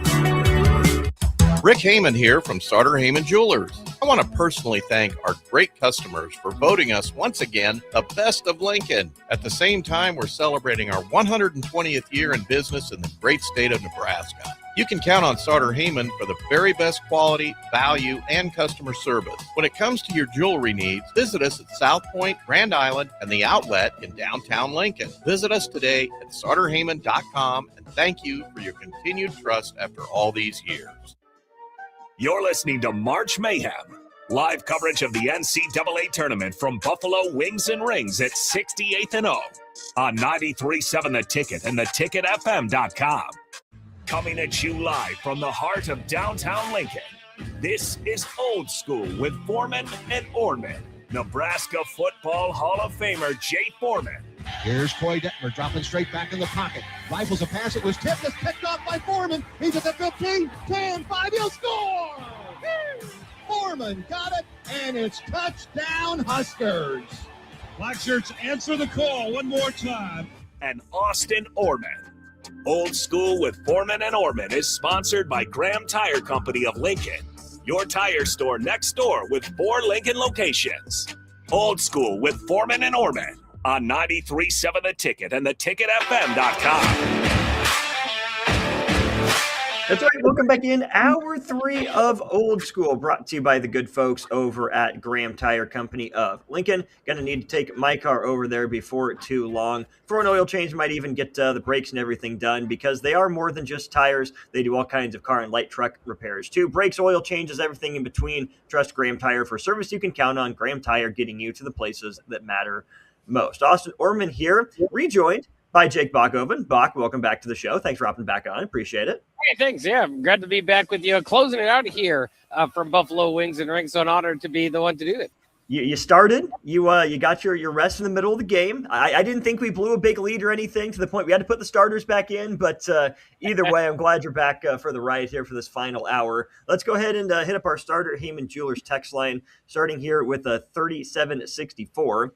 Guys, I just got back from Oklahoma City, and I must say the amount of Nebraska fans down there just made me realize how laughable calling us the greatest fans in sports is. Devaney was half full from 99 to 2015 or whatever, yet somehow thousands show up in OKC. They support the football team if they go 3-9, but weren't around when basketball was 12-20. Stay home. Leave this for those of us who actually love Nebraska basketball. That's a new one, Bach. I'll let you have first crack at that one. Yeah, and again, it goes to that situation where do you like to have somebody join the bandwagon where all Husker fans allowed, when they're winning? It certainly is different. I mean, I get it. As a lot again, I think I've paid attention, noted, watched, listened to every Husker football or basketball game since 1999. When it first kind of became to myself when I was 9 years old. So I can get that, not wanting maybe just kind of casuals jumping in when the time is good. But I will continue to say, I don't necessarily know if we need to bicker amongst ourselves. Nebraska's crowds have been very good since moving over to Pinnacle Bank Arena. Yeah, Devaney, maybe could have been hit or miss in a couple seasons there, but there's usually a little bit more room there to go and play at the top of the bleachers, all that sort of stuff, down where you wanted to. But I think it is maybe first come. I would like the first people to be taken care of is the diehards, and then everybody else can jump on board. But that's not the way it works. If you've got the ability to get down there and get some tickets, then I think as long as you're wearing red, you should be allowed. But you can't complain about the suffering as much. How about that? We'll just come to a common medium there. Yeah, fair enough. Here's the thing: the emotions are clearly high for Nebraska basketball fandom. So you know what? While the emotions are high, we're going to take advantage of it, and we're going to go ahead and have this fight. We're going to have this discussion just because it's fun.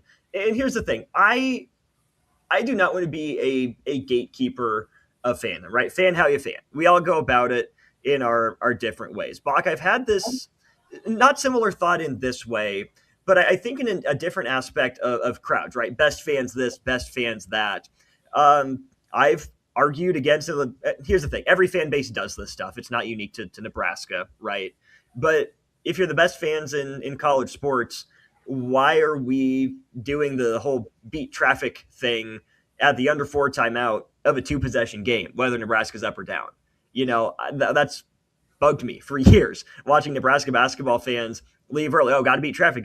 Guys, it's a tight game. If you're playing some, backwoods state in the end of December or, mid-November, whatever it is, and, oh, sorry, I got to get home to let the dog out or, feed the cat or, got to get the kids to bed. Okay, but it's a 1-possession game against Michigan State, and people are walking out at the U4. What? That I don't understand. But then there's also the games that, the crowd just seems a little bit dead. And I go back and forth. Well, the best fans got to come fired up, right? They got to be ready to go. But it's so chicken and egg, right? Because, yeah, it's on the fans to be there, cheer loud, provide energy, all that sort of thing. But if there's not a performance worthy to cheer for, what's the point, right? Can you really expect that of the fans? You would like them to still be there, be active and engaged, to try and will the team back into the game. But just like the team, has a mood, the crowd has a mood as well. And that's where I'll jump off then on the bandwagon text, especially at this point here from 3764, is that I love that you're protective and you're defensive about Nebraska men's basketball. If you've been on the ride that long, I hope that you're more happy about the win and thrilled by the performance and relieved that the monkey's off the back than you are upset that other people are also enjoying it. Because, Bach, again, it's the chicken and the egg. Yes, if you're a Husker fan, be a Husker fan, right? You should want the Huskers to win in everything. But also sometimes it's an economic decision. If you're not that invested, you don't care enough, and it's just not top on your priority list, and the team's just not that good on any given year, I can't necessarily blame you from staying away. Right at this point, I don't know why Nebraska football fans have kept coming back. It's a credit to them, but I don't want to hold that against Nebraska fans, right? No matter how real or contrived the sellout streak is at this point, whatever, it's still up there, tip of the cap, Husker Nation. But part of the joy of having historic teams like this is it's a chance to leave a mark that's never been left before, obviously in the record book, with a school record 27 wins and potentially counting in about 26 and a half hours from right now as Nebraska takes on Vanderbilt. The chance to earn the highest seed in a conference tournament, I believe, in Nebraska history, number 2 seed in the Big Ten. The chance to have, a first team all Big Ten player for the first time in a while in Price Sandfort. You don't get these opportunities that often to strike a new chord with a fan base. The fact that Nebraska has done that, it's just like discovering, an artist for the first time, right? Like a musical artist. Sorry, I never heard of him. I didn't listen to that radio station. I didn't have Spotify. I didn't have premium, whatever it is, right? Sometimes it just takes you a while to get there for whatever reason. And so I love the passion for Nebraska basketball. There are so many people that we've talked to and we've heard from this whole year. I mean, especially over the course of the last couple of days, but early this whole year, that have said this was worth it. I didn't know what I expected, but they did it. It's one of the greatest days of my life. I'm crying grown man tears like I haven't, since the birth of my child or whatever. Those are real texts that we've gotten. And I hope there are more people out there that are welcoming and understand how great an opportunity this is to share your love of something with someone else, right? The fact that Pinnacle Bank Arena was still top 10 in the country in attendance for some of those really bad Fred Hoiberg teams is a testament to Husker basketball. It's only human to jump on a bandwagon in some cases, right? If you don't have a reason to pay attention to something, why would you pay attention to it? Nebraska basketball went far too long without giving people a legitimate reason to pay attention to it, right? Maybe check in on football bye week or at the start of the year. Oh, they dropped a game to some mid-major or worse. So, yep, another one of those years. All right, well, hey, look, they played a team close. Good for them. Maybe they'll be the spark. But it wasn't a watchable product. They weren't good, even, when the product took a turn in some ways, right? So I don't blame Husker fans for staying away or not being interested when football is so baked into the culture and volleyball's exploded the way that it has. I'm not going to hold it against people who were maybe quote unquote late to the party. Welcome them in, because I would hope that as Husker fans, again, part of being best fans in the country, welcome them in, right? Be welcoming. You get to share something that you love. I'm glad that you love it the way that you do, to that texter that sent it in. Tip of the cap to you for, being along for the ride. But, there's that parable in the Bible where the workers show up at the beginning of the day, workers show up at the end of the day. They all get paid the same rate. Here's the thing. Every Husker fan got to experience that win. You knew what you signed up for when you started following the Huskers, 15, 20, 25, 30 years ago, however long ago it was. But don't begrudge anyone else that just got here that same joy. This week of all weeks, today of all days, is a day to be happy, to celebrate the expanded reach of Nebraska men's basketball, to credit that coaching staff and those players for being so likable and striking that right chord that finally reverberated and penetrated the ears of Husker fans that maybe never heard it before. It's not a time to say, no, stay away, don't come down. It's, hey, you're here, good, reinforcements, let's do it again tomorrow.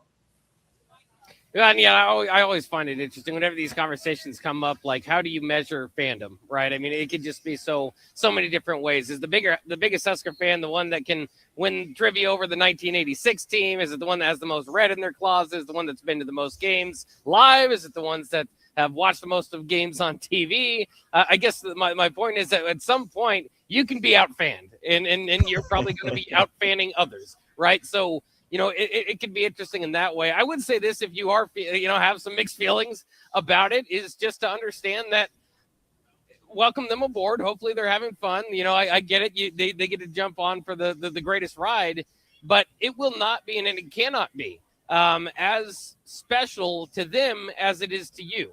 And I would say that would probably be the redeeming quality, at least for you. If you're a little bit upset about it, is understand, yes, they might be having fun. Yes, they might be cheering, but they don't understand what it's been like, to kind of go through this. I always felt bad because not my fault, but when I was 8 years old, I picked to be a Boston Red Sox fan. That was 1998. They broke the curse of 86 years in 2004. So I had a whole 6 years of long suffering. Of course, the whole story for that Red Sox team was the 86 years, the curse of the Bambino.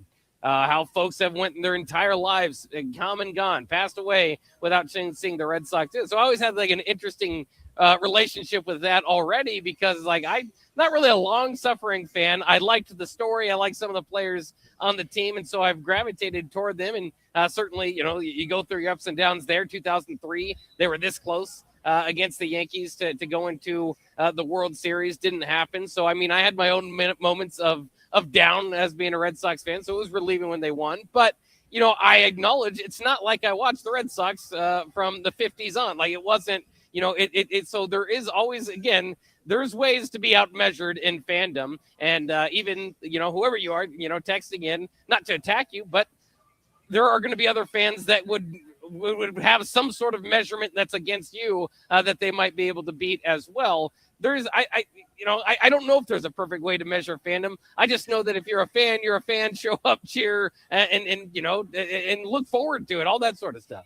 No, I think you're spot on there. And Big Bank Hank says, just like the Royals in 14 and 15, wagon is wide open, hop on. I think that's a really good example. And I can go with that as well, Bach, where, I've been a Royals fan for as long as I can remember. Like, outside of Nebraska, the first team I remember cheering for, contrary to public opinion and public belief, by the way, was not the Duke Blue Devils. Okay. Like, no, I was a Royals fan. And have been. It's the only baseball team I've ever followed, only baseball team I've ever cheered for. And I was born in 98. They snapped their playoff drought in 2014. They snapped their World Series championship drought in 2015. But, that meant a lot to me. I graduate high school in the spring, the fall after the Royals won the World Series, right? That was meaningful. That was formative for me. It's some of my favorite baseball ever. But I don't think that should be held against me that I only, suffered from 98 to 2015, as opposed to my dad, who grew up on the Chris Chambliss home run and the Reggie Jackson moments and the Phillies beating the Royals in the World Series in 80. Right? Yeah, he went through more. He saw more. He experienced more of the down stuff before he got the payoff again. But that doesn't mean he's a better fan than I am. He might be. He's my dad. I'll probably give him a tip of the cap anyways, just because shout out dad. But yeah, holding how long someone has been a fan against them, I don't necessarily like. Now, there are those bandwagon fans that do it ironically and like, oh yeah, they're cool, so I'm going to go with them. And I don't get that. But again, I would say that's kind of how I am with the NBA, right? I know it's everyone's least favorite league, and why are you bringing that up? But I to this day, have not picked an NBA team to root for, right? I like players. I like to watch these dudes play basketball. Like, I rooted for the Warriors, the Hamptons 5 in their heyday. They were fun to watch. I enjoyed them. I loved the Spurs. I love what the Pistons are doing now. I like what the Celtics are doing now in a lot of ways, right? But I don't have a team. But I'm also not, just buying all these different uniforms and shirts and whatnot and wearing them around and saying, oh, remember when we won this championship, or remember when my guys, did that, because I'm just not that invested in it. And so I can understand where some of the annoyance would come in some cases. But I think for the most part, Bach, the Husker fans that we've heard of watching basketball, more for the first time or more than they ever have in their lives, have been really good about latching onto the team. Again, not to gatekeep the right reasons or whatever, but appreciating this team for what it is, right? The good dudes, the great basketball players, the community that's really rallied around this team, and not just liking it because it's the cool thing. I want to believe, and I do believe, that the work that this program has done to get back into the conscience of Husker faithful is going to be lasting work. and that it might feel like a bandwagon right now, but when we look back down the line, this bandwagon is going to turn into a whole caravan.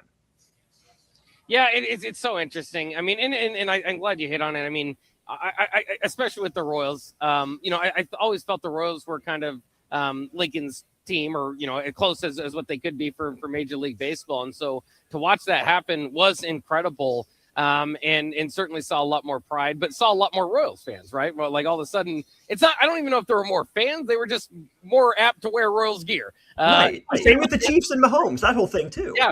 Yeah. But the Chiefs, and even like the biggest example for me was the Cubs. Once the Cubs, the year of the Cubs, when they won Nick Sainert. Right.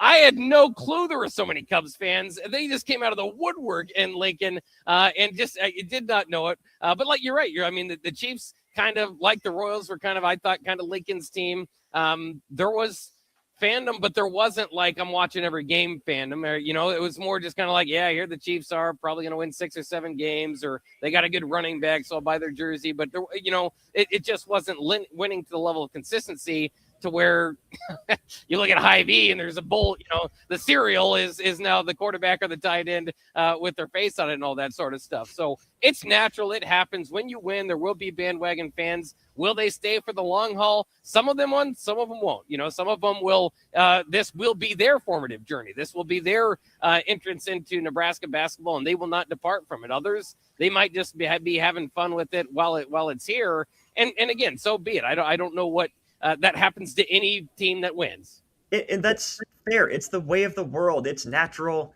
and it's normal. Also, no offense to Nick Sainert, who I know is deeply rooted in his longstanding belief in the Chicago Cubs. So that was just the first Cubs fan that came to mind. Bach, let me get to this here from Justin and Hickman, and we'll get a couple more from the text line before we take our break. Justin says, living in a couple different states around other fan bases, it's really interesting. Nebraska has some of the most dedicated fans that will always show up, travel, and support. But on the flip side, Nebraska doesn't always have some of the most rabid fans who will scream for an entire game and stay the whole time. I would still take Nebraska's fan base over any other, though. And that's just the thing, right? We're talking about measuring individual fandoms, but if we look at it even just through the lens of different athletic departments and programs and their followings, Justin and Hickman, A+ text. I think that's the perfect way to describe it. I mean, Nebraska fans will win pretty much any loyalty contest, right? Nebraska will go anywhere, anytime. When they're called on, they'll show up. But I would say there's no way that I could put Nebraska fans number one for the most intense, the most engaged, the loudest, the rowdiest. I'm not saying that's good. I'm not saying that's bad. I'm just saying that's a fact, is that Nebraska fans show up, and that's what they get credit for. And then their engagement, their involvement, their noise has been hit or miss in my experience with Husker fans, regardless of the sport and the venue. Yeah, it's just so interesting, and sometimes we say we need more of that. Throw out the Nebraska Nice this weekend. Let's get into it. And I think there have been times and places for that. I mean, you mentioned that building the other day was the loudest that you've been in. I know No Sit Sunday when I went, still an experience that I don't think will be topped in my lifetime because nobody sat. I didn't see anybody sit the whole time. It was ridiculous. And obviously that gets a whole different kind of energy in the building. So, I mean, I think it can happen in pockets. I think it's interesting too when you go down that road too, because especially in basketball, I think Nebraska football has got a pretty smart football crowd. They're kind of known for that over the years. Cheering Ricky Williams when he left, all that sort of stuff is kind of like, okay, they're respectful, they're smart, and understanding of the game. Basketball, I don't know if you have that as much, but I don't know if you want that as much, right? The intimidating atmospheres are not the smart crowds that are going, yeah, that's a good call. Let's sit on our hands and we'll wait and see if our guys can get it. It's kind of the team that we're going to go against the refs, against the opposition all day long. Even if we're getting 90-10 of the calls, we want to put the pressure on. So again, what you want from a fan base and what you're looking for, it might be different altogether, might be different based on the situation in the game. But why can't you have it all, right? You can be smart, you can be intelligent, you can be informed, you can show up, and you can be loud. Maybe it is, I don't know if it's a class thing, a personality thing, whatever. I don't know. It'd be worth a study because I totally see what you and Justin are saying anecdotally. A few more, and then we'll take our first break of the hour. Let's see. Ryan in Nashville says, I went to the Texas A&M game in Memphis. No one sat. Probably the most hyped I've ever been. I probably made a fool of myself. I'm also thrilled about this next matchup. Time for me and what I rep daily to shine and make some sense to these people in Nashville. That's funny, Ryan. We are pulling for you, and that your red can shine brighter. Denny in Mobile, if a fan thinks they're more of a fan than another person, that's garbage in my opinion, no matter the age. 3427. It means more to those of us depraved enough to have watched Christopher Neiman get stuffed by the bottom of the rim. That is a blast from the past. 3427. You are indeed an OG. And speaking of OG, Augie says, I'm 56 and saw the good, the bad, and the ugly. Just really happy for the team and fans like us that kept believing and didn't give up. Augie, speaking of continuing to believe, I hope North Carolina men's basketball continues to believe in Hubert Davis. And a huge shout out to the VCU Rams for not giving up down 19 points last night. Ramily, baby. VCU. I have now seen VCU take down both Blue Bloods in a 6-11 matchup in that Chapel Hill and Durham stretch of North Carolina. So shout out to VCU. Had to get that one in there. We'll go to break. We'll be back with the last half hour of Old School after this. You're listening to March Mayhem. Live coverage of the NCAA tournament from Buffalo Wings and Rings at 68th and O on 93.7 The Ticket and theticketfm.com. You're listening to Old School with Jay Foreman and Austin Orman. Download the mobile app and listen wherever you are on 93.7 The Ticket and theticketfm.com. Back Nine Golf in South Lincoln is the premier indoor golf experience in the state. The weather in the winter months is cold, windy, and as unpredictable as a tee shot on the 450-yard par 4. With top-of-the-line full-swing simulators and a PGA TG professional, Back Nine Golf is there to help you improve your game and lower your score. Back Nine Golf is open to the public with 24/7 access for members. Learn about Back Nine's variety of memberships today and see the facility for yourself at 7501 South 15th Street in Lincoln, just south of 14th and Pine Lake Road. Back Nine Golf, your premier indoor golf and events destination. There are so many realtors in Lincoln and Omaha, but don't get overwhelmed by all of the no-names, plus all the different companies. Ben Bleicher with Professional Realty Group at Berkshire Hathaway Home Services Real Estate is your go-to option, whether buying or selling residential, luxury, leasing, investment properties, or commercial property, small or large. Ben's team offers decades of experience, unbeatable customer service, and promises to fully protect your interests throughout the entire transaction. Call 402-419-6309 for all your real estate needs. Ben Bleicher with Professional Realty Group of BHHS Ambassador Real Estate. 93.7 The Ticket, Fox, KFXL weather. Sponsored by John Henry's Plumbing, Heating, and Air Conditioning. Your Lincoln forecast for today, we'll see mostly sunny skies with a light breeze. It'll be warm with an afternoon high near 85. Tonight, mainly clear skies and calm winds, low around 50. And tomorrow, we'll see mostly sunny skies return. Be breezy and hot with a high near 93. I'm meteorologist Kyle Flecker for 93.7 The Ticket and theticketfm.com. Go Hog Wild Pit Barbecue. If the week's been too hectic to even think about dinner, or your family can't handle one more night of leftovers, then it's time to let Hog Wild do the cooking. Hog Wild's family packs are one heck of a good deal for a complete barbecue meal loaded with all the smoked meats, tasty sides, buns, and sauces you need to feed your family. Order online at GoHogWild.com. Hog Wild Pit Barbecue, 3210 Cornhusker Highway in Lincoln. But don't be late, we close at 8. When it comes to concrete, Stevens & Smith Construction doesn't stall. They go for the takedown. As Nebraska's full-service concrete contractor, they stay in bounds, hold inside position, and never forfeit quality. Whether it's foundations, flatwork, or concrete coatings, they elevate performance and pin down results that win every time. Stevens & Smith Construction is a proud sponsor of Takedown Tuesdays on 93.7 The Ticket. Because when it's time to wrestle with concrete, Stevens & Smith Construction slams expectations. Hi, Charlie Stone again, and Andy Goodyear with Honda of Lincoln will be joining me to talk about the Honda Spring event. Andy, I know this is a big event for you. Please tell us all about it. I want to start out by thanking the Lincoln car buyers for an incredible year in 2025. It's just been announced that Honda of Lincoln is Nebraska's only Honda dealer to earn the prestigious Honda President's Award for 2025. Wow, that's great, Andy. How many times now have you earned that President's Award? It's a total of 20 times now, Charlie. The Honda Spring event is truly a big event for us. We have incredible savings on every remaining 2025 and every new 2026. Special low rates, long-term financing, and special lease rates. Maybe it's time you experience the best, the Honda of Lincoln way of doing business. 27th and Yankee Hill Road or online at hondaoflincoln.com.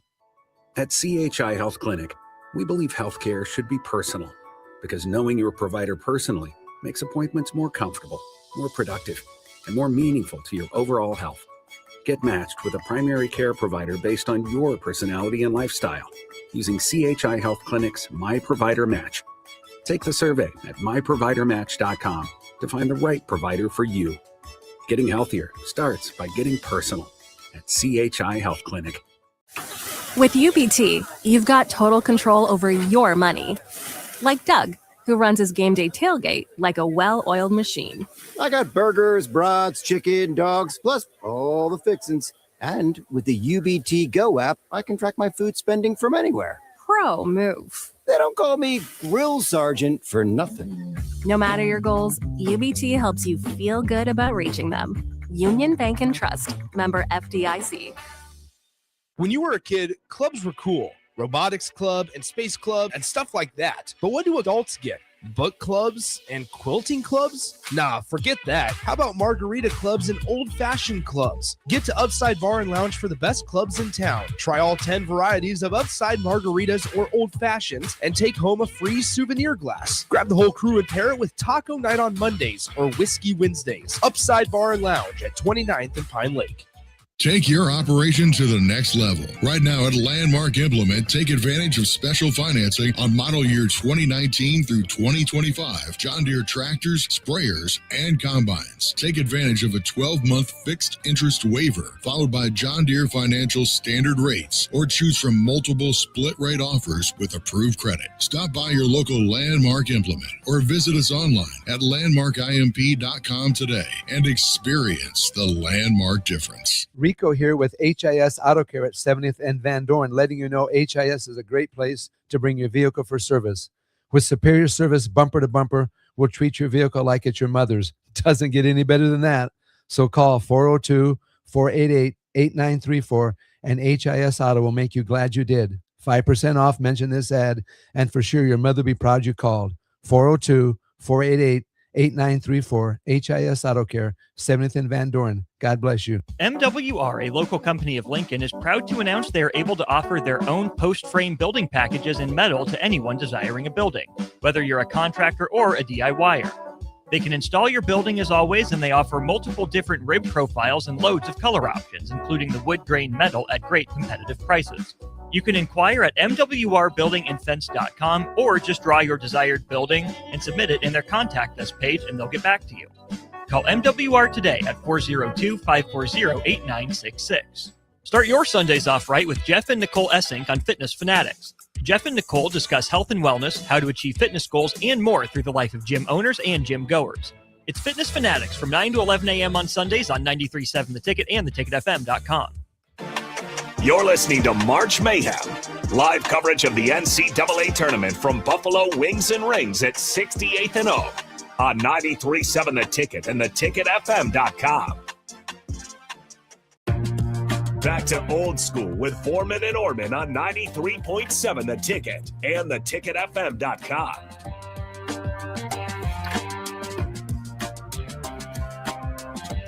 Welcome back in. It is Old School. I'm Austin. He's Bach. Appreciate you all being along for the ride. Big thanks as well to Graham Tire Company, celebrating 75 years of serving the Midwest. More than just tires, they do all kinds of car and light truck repairs too. From brakes to oil changes, trust Graham Tire for service you can count on. Graham Tire, getting you to the places that matter most. Great engagement on our starter Heyman Jewelers text line, 402-464-5685. If you want to go ahead and be a part of the show over the next 20 minutes or so. Bach, not as much drama so far today in the NCAA tournament. Certainly not for Husker fans who were soaking in the win yesterday. But game of the day may be the game of the tournament.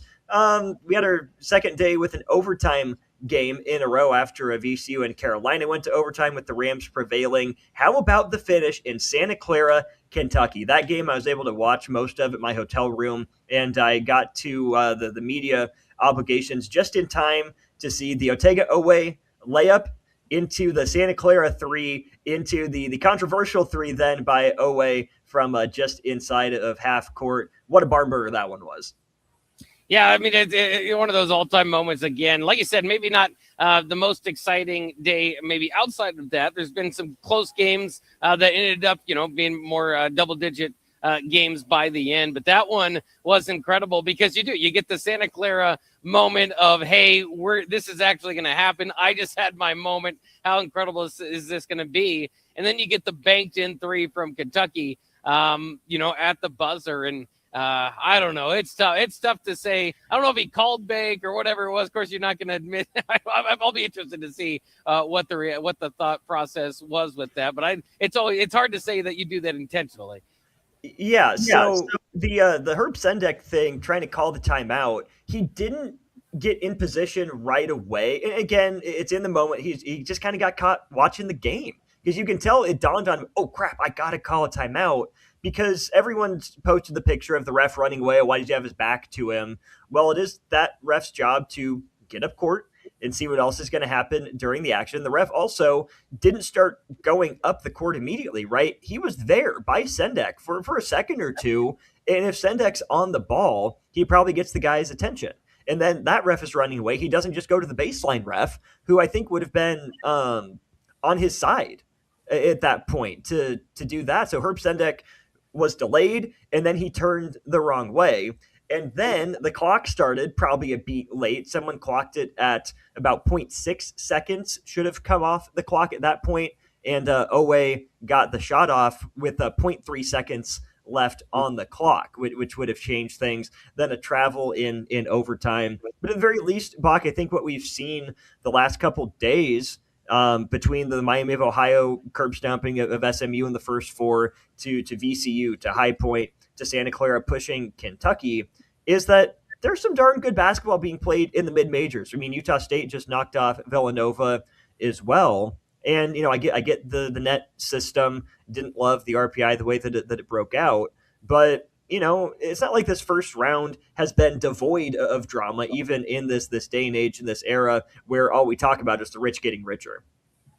Yeah, and it's been a little bit refreshing. Of course, the dialogue has been that way because of the last couple of years. And, you want your Thursday, Fridays to be a little bit of pandemonium. And it certainly has. I mean, I even credit your Blue Devils for a 116 being closer than what the experts thought, and for longer than maybe what anybody thought. And so, it kind of feels like that energy is in the air, right? Again, and we'll see if it plays out this evening. I've long argued, there's always a good for a story like a High Point, maybe a team or 2 or 3. But if you get overwhelmed with upsets, it kind of hurts the weekend, the Saturday, Sunday that we're looking forward to. And then the next weekend as the tournament goes on, again, maybe 1 or 2 Cinderella stories are great. Too many of them, and you're watching a 13 play a 14 in the second round. You're just kind of like, well, somebody's going to have to make some history, but it's not quite the top 25 matchups that we're looking at coming up across the way. And Nebraska certainly has one of those coming up on Saturday. But when you start to look at some of these matchups, I mean, like the Virginia, Tennessee one, of course, there's just plenty to pick from. It's going to make for a more exciting Saturday and Sunday in that way. But again, I think you're always looking for a good mixture of the both. And I think this year it has been that way so far. Still waiting for maybe one more big upset tonight to kind of round off the action here in the first 2 days. Yeah, we'll see with what's left on tap. You have Iowa and Clemson coming up next in about 10 minutes. Northern Iowa and St. John's, UCF, UCLA, Queens, plural, and Purdue, Prairie View, A&M, and Florida at the top of the South region. Cal Baptist, Kansas, Furman, UConn, and Missouri, Miami. That game, of course, at the Enterprise Center in St. Louis. Bach, I'm glad someone brought this up. It was Wet Blanket who mentioned St. Louis. Embarrassed, absolutely pantsed an SEC team in Georgia last night. That's another one that I wasn't sold on the Mike White hire for Georgia. The fact that he's had them in tournament consideration the last few years is better than I thought that he was going to do. I'm not sure what the ceiling is for Georgia. But I think what St. Louis did is what I've been trying to say Nebraska needs to have the ability to do. Right now, St. Louis, to its credit, I mean, as a team, sneaky athletic, right? You think about Josh Schertz, who looks like a bowling ball with a tennis ball in terms of his physique, right? And then you look at Robbie Avila, who doesn't look like much of anything, the incredible nicknames and whatnot. And you're like, oh, this team's probably not very athletic. They're probably underfunded. Look at these scrappy underdogs, really making it work. Well, SLU is a very well-funded A10 team relative to the level. They just locked Schertz up for a while, and they're actually legitimately athletic 1 through 4. But you can still say, well, it's Georgia, right? It's an SEC team. They should have the edge athletically. And Bach, this is where I think we can transition a little bit back to, lessons that Nebraska can apply or what Nebraska needs to get to. I'm not going to say St. Louis is a better team or better program than Nebraska. I don't think I believe that. But sometimes Nebraska has struggled to keep up against those elite athletes. And whenever I see games like that, like St. Louis against Georgia, I get reminded that there's no reason that Nebraska has to be, out-athleted, right? Nebraska's skill, Nebraska's balance can be an advantage, but Nebraska hasn't always been able to get to it against longer, more athletic teams like St. Louis was last night against Georgia. Yeah, and I'm intrigued by that to see if we kind of get more of that athleticism. In fact, even tomorrow's matchup with Vanderbilt, that's kind of what they're talking about. Not necessarily overall athleticism, but the speed of the backcourt for Vanderbilt. And then Nebraska's challenge is kind of going to be to stick ahead of them. Is it going to be, Sam Hoiberg and Lawrence particularly, I think is going to be important for them. And they've got the ability. I mean, both of them, I think that they can do that, moving side to side and all that. But it's going to be tough. So, it is interesting to see that. But what St. Louis can obviously bring is not just a little bit of athleticism. They shoot on the season 40% from beyond the arc. I mean, that is really tough. And then the other thing is everybody's contributing. You got, I think, 7 of their 9, if you want to call it 9 deep, but their top 7 scorers all average between 9 and 13 points. I mean, so. And they put up 100 with no one going for 20. Yeah, I mean, so it's just a very well put together roster, good team. It seems to fit pretty well. And you're right. The other thing I was questioning about Georgia and the SEC overall, Kentucky struggling there. I really kind of like Tennessee. I think they're a little bit overlooked. Arkansas obviously has one of the better freshmen in the country. But Florida, although Nebraska might run into them, I think is the weakest of the 1 seed. So the SEC altogether, I think they've got some pop to them. We saw Texas A&M kind of out-athlete St. Mary's, if you will. So it's kind of interesting to see those matchups and in the contrast of styles at times to see if they can work.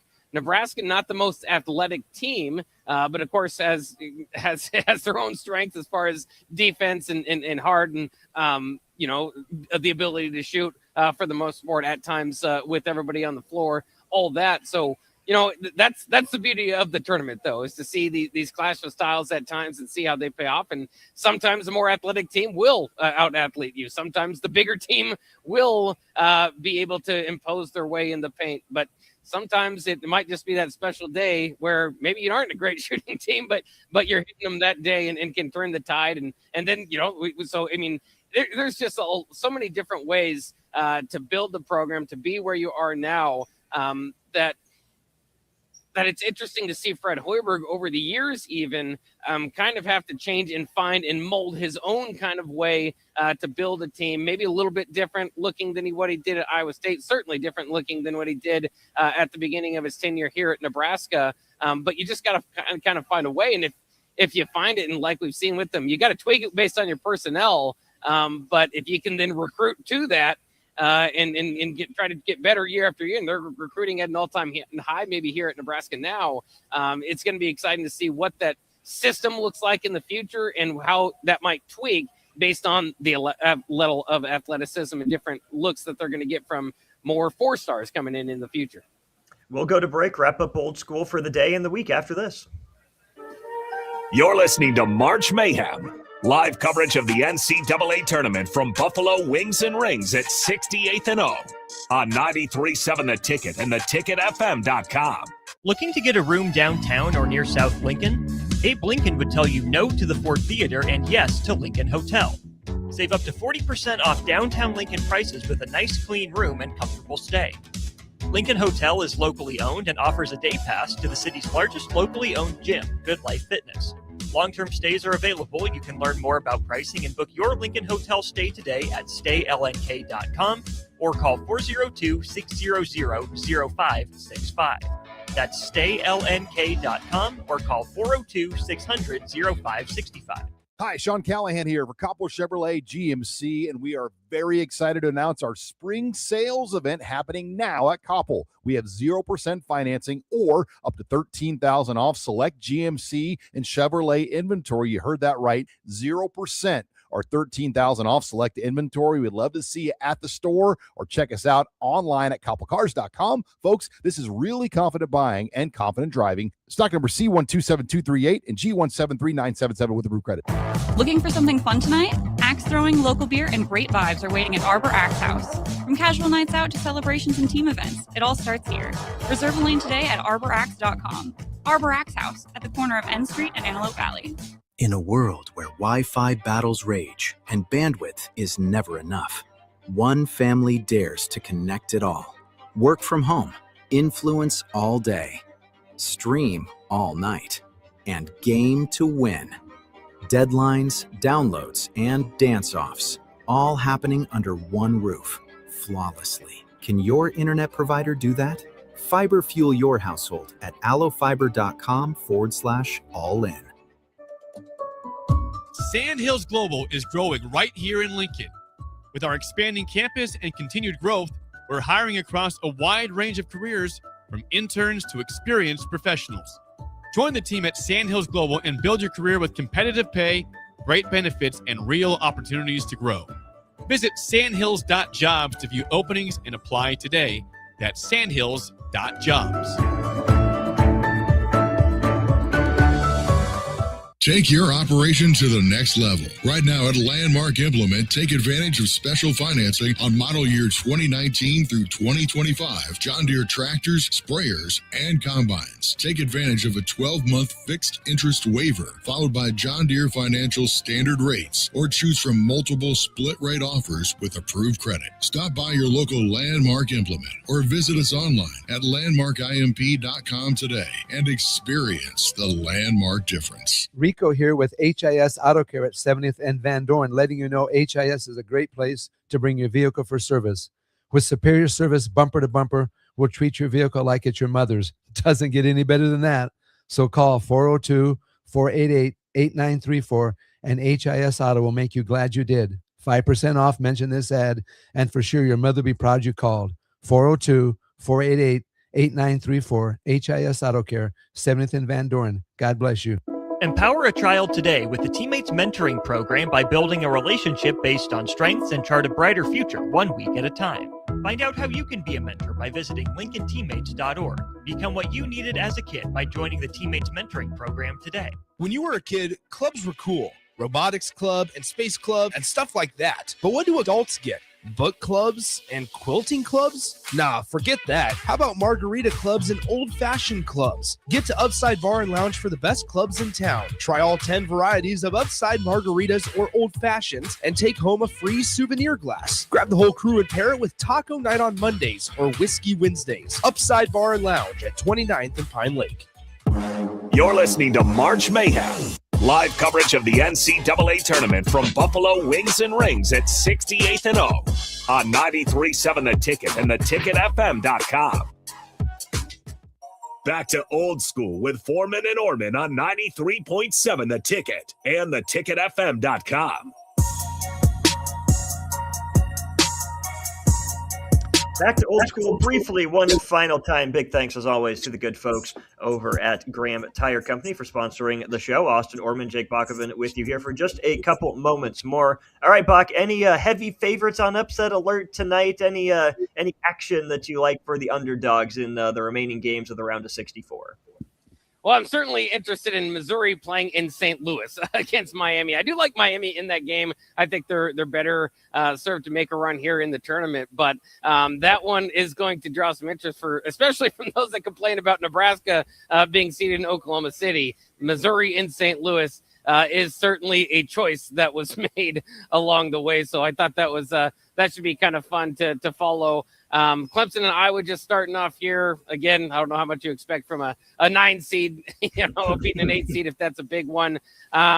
So the one that I'm particularly interested in is to see if Northern Iowa can give a run at St. John's. St. John's is a lot of people's kind of favorite to kind of bust through the brackets up there, and many people have them on a Final Four run. But we'll see. Northern Iowa, usually a pretty good team, has had some interesting upsets in the past here in the Big Dance. We'll see if they can get it done again.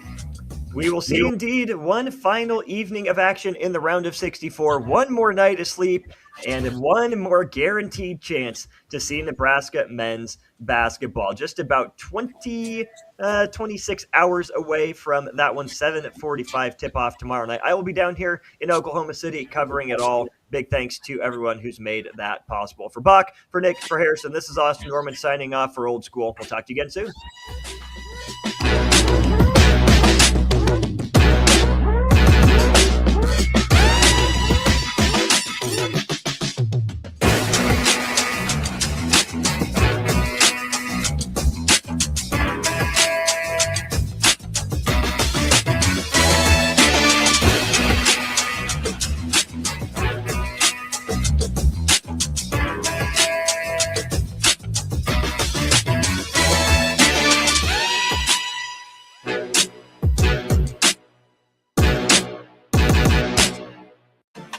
You're listening to March Mayhem, live coverage of the NCAA tournament from Buffalo Wings and Rings at 68th and O on 93.7 The Ticket and theticketfm.com.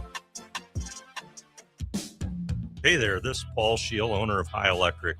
I want to thank our friends and loyal customers and introduce High Electric to those looking for a new electrician. We've been serving the Lincoln and Omaha area for over 30 years, from design to install, upgrades, and repair. If you are a homeowner or a small business needing some electrical work,